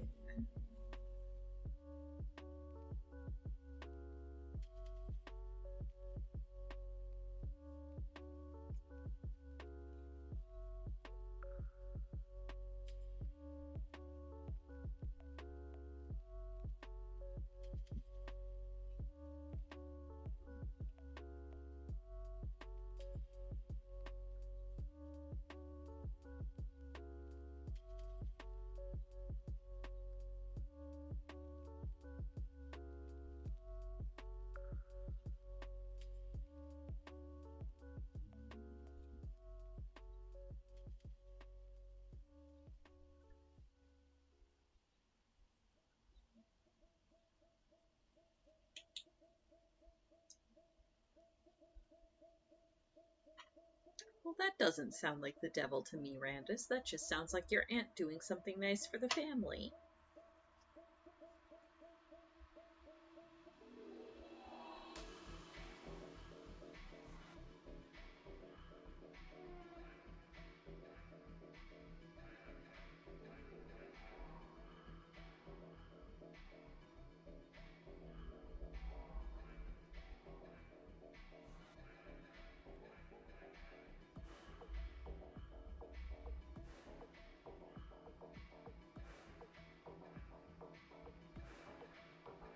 Except nobody drank it. Aww.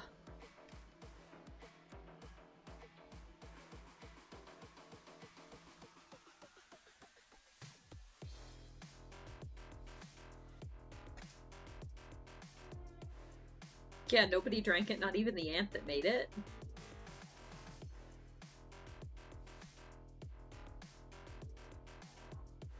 Oh, she would drink it. Okay, that's fair.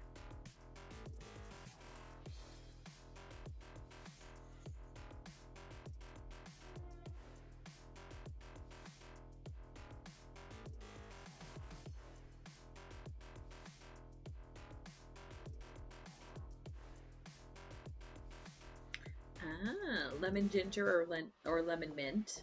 Ooh, that does sound tasty. And those are the kinds of teas that are better cold than hot. Well, usually. I know Kara really likes a hot ginger tea if she's like really stuffed up or like has a sore throat or something. Lemon ginger is her go-to for that.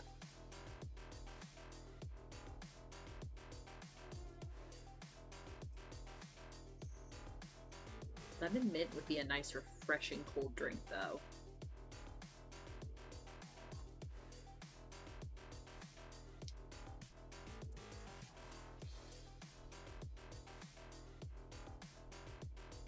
Oh, these are green teas with herbal flavor. Oh, nifty.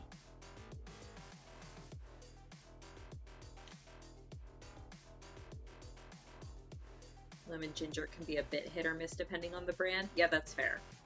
Like when Kara's sick and she makes it, she just literally takes a hunk of ginger out of the freezer, shaves some off, uh, gets a lemon out of the fridge and zests it, and then throws that in a pot of hot water. It's not so much lemon ginger tea as it is lemon ginger soup. Herbal tisane, I guess, would be the proper terminology for it. Sometimes she'll add like a bit of a tea or something to it too, but usually it's just like straight up grated lemon, grated ginger. Yeah, lemon ginger potion.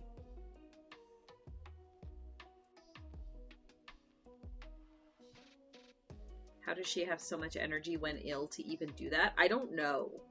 Because usually by the time she gets around to making it, she's like really sick. And is like, fuck it, this should help. I have no idea how she gets up the energy to actually make it. Mint chamomile is your favorite relaxation tea? Ooh, yeah. We have a mint spearmint tea called Refresh that's just, it's exactly what it says on the tin. It's just very light and fresh. That one I use more of like a perk up though, because it is the different kinds of mint. But yeah, mint chamomile would be really good. We usually drink a lemon chamomile, but maybe next time I make it, I'll try throwing some mint in with it.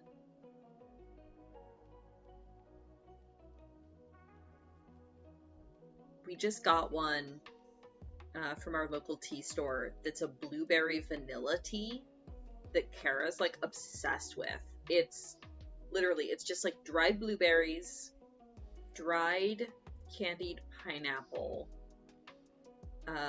vanilla, and there's something else in it too, but it's just like a very light, refreshing. It's David's Tea Reverb. You should be able to, they have an online store. If you're in North America, they should ship.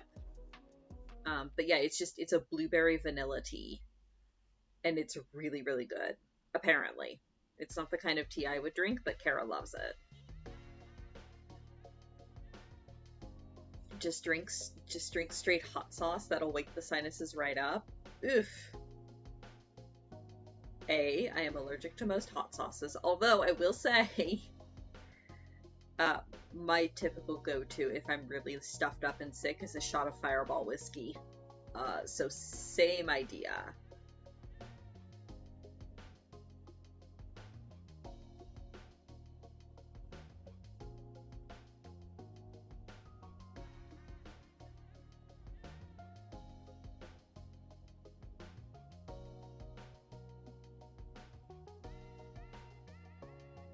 Fireball is cinnamon based. It is. It's a cinnamon whiskey.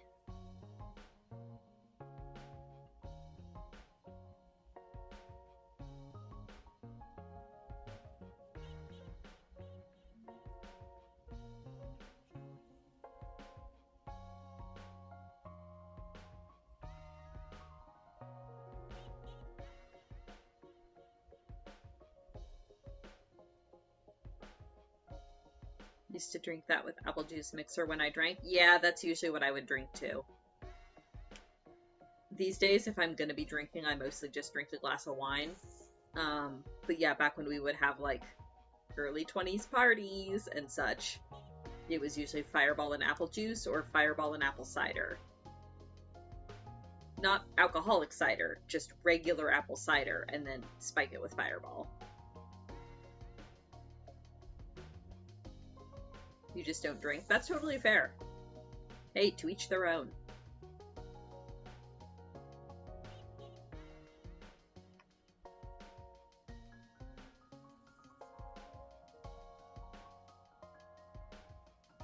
Like I said, these days I mostly just, I'll have a glass of wine with a meal, and that's about it. Although, I do have that bottle of Bailey's I got with the idea of making alcoholic chocolate pudding, and I haven't gotten around to that yet. Should have done that over our vacation.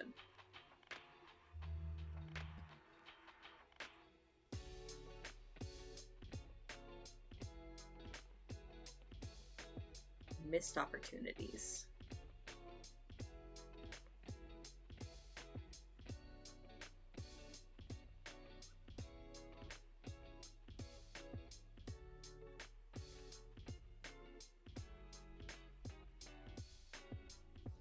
Nah, come on, Fred.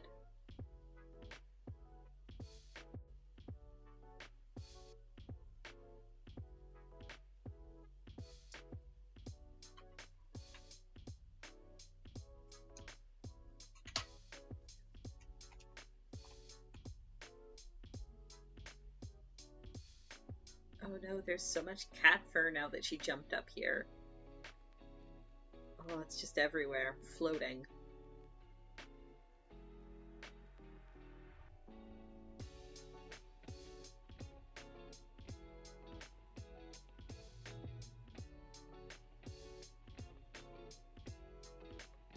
Had some bad luck with vanilla teas. You have a box of honey vanilla chamomile that you're all of 2 bags into after almost a year. Oh, that's too bad. Just don't like that particular taste of it.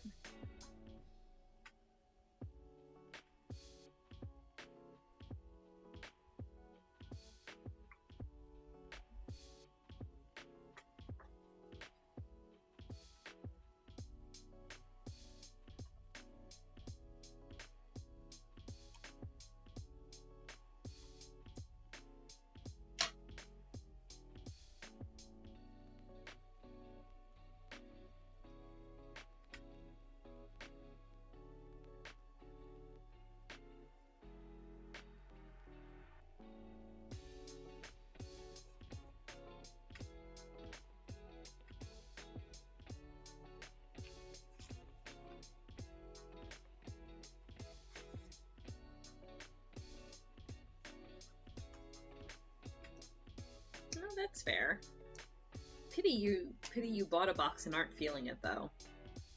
Okay, so that's the first round done.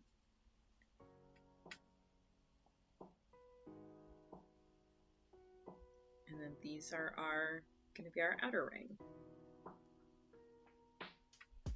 Which means I'm gonna have to pay attention to directionals again.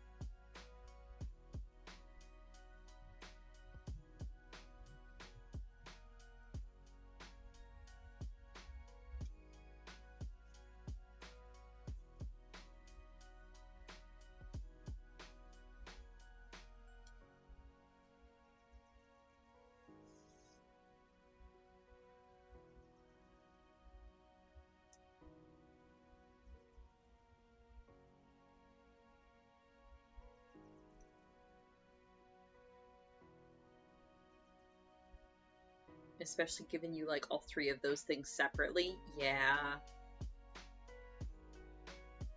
And it might even just be like the brand or whatever particular tea leaf they used. Like if it was those 3 things blended with a separate breed of tea leaf, you might even like it better.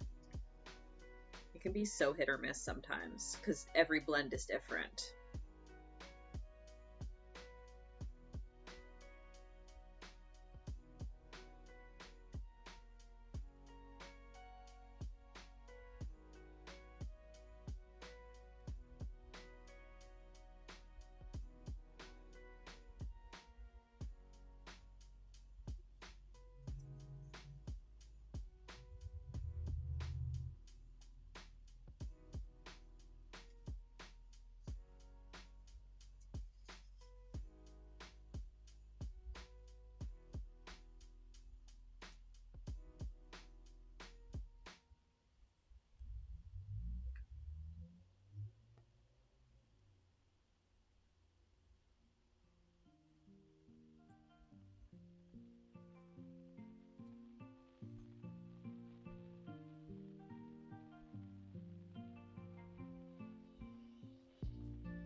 I mean, as long as you're not putting vodka in Red Bull.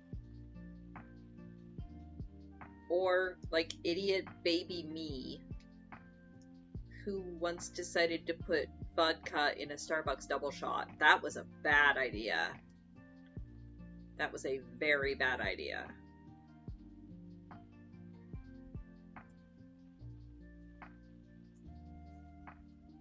Was it vodka? No, I think I mixed it with Bailey's. But either way, alcohol with one of those Starbucks canned drinks is not a good idea.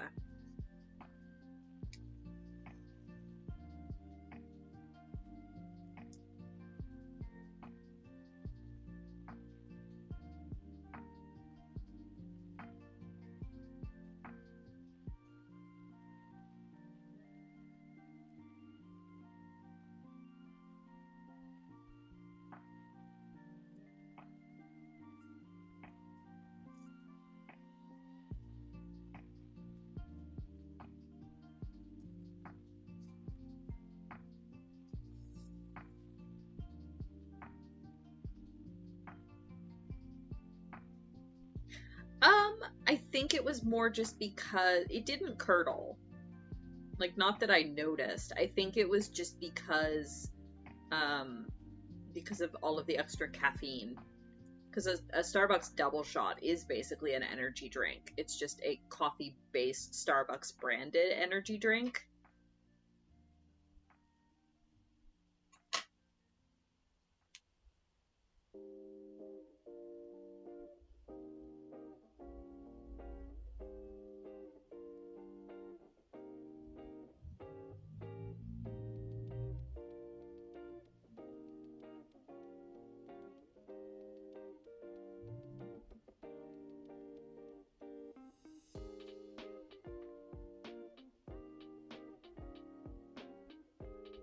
They came back. Oh god. Hopefully they're reformulated somewhat.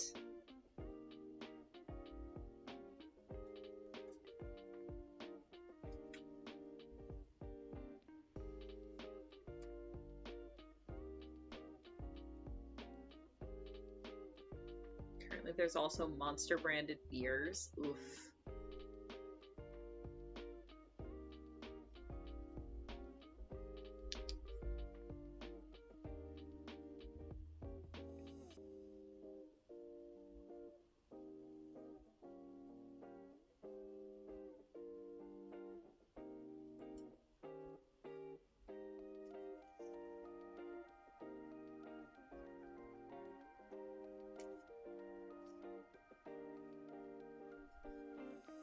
Rockstar offshoots. Yeah, that would make sense.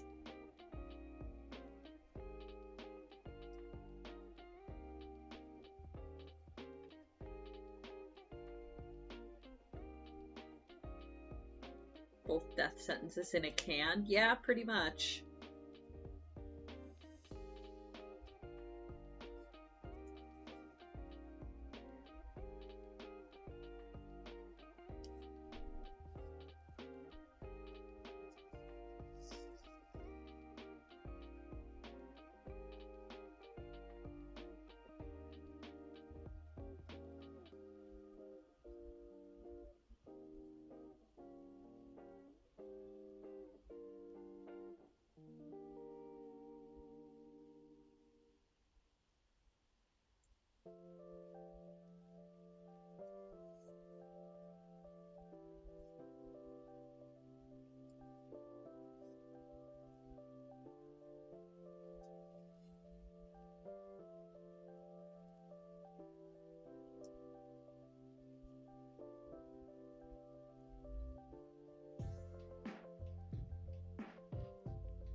Vodka Red Bulls? Yeah, that's the one I always hear about. It's such a bad idea.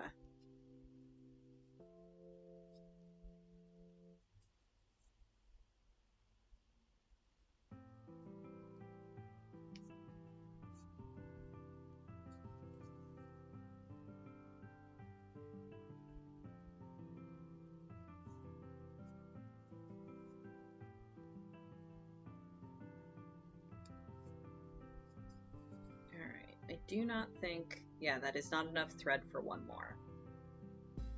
So, I suppose we will call it there for the day.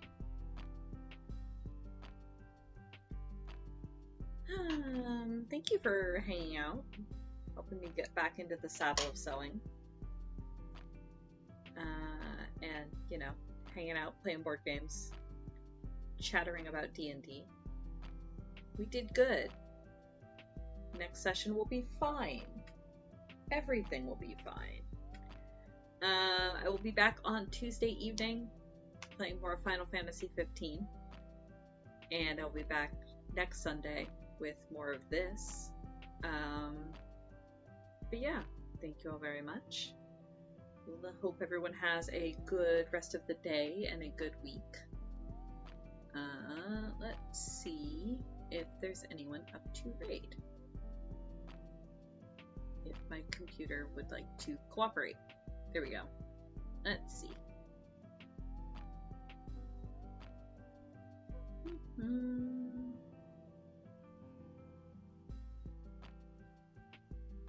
Oh, interesting. No surge. Let us go see Window to Wildlife. I think they're still watching eagle nests. They are watching eagle nests. Alright. Everybody have a good evening, a good night. I'm gonna go have lunch. Everyone else should also go have a time zone appropriate food. And I'll see y'all later.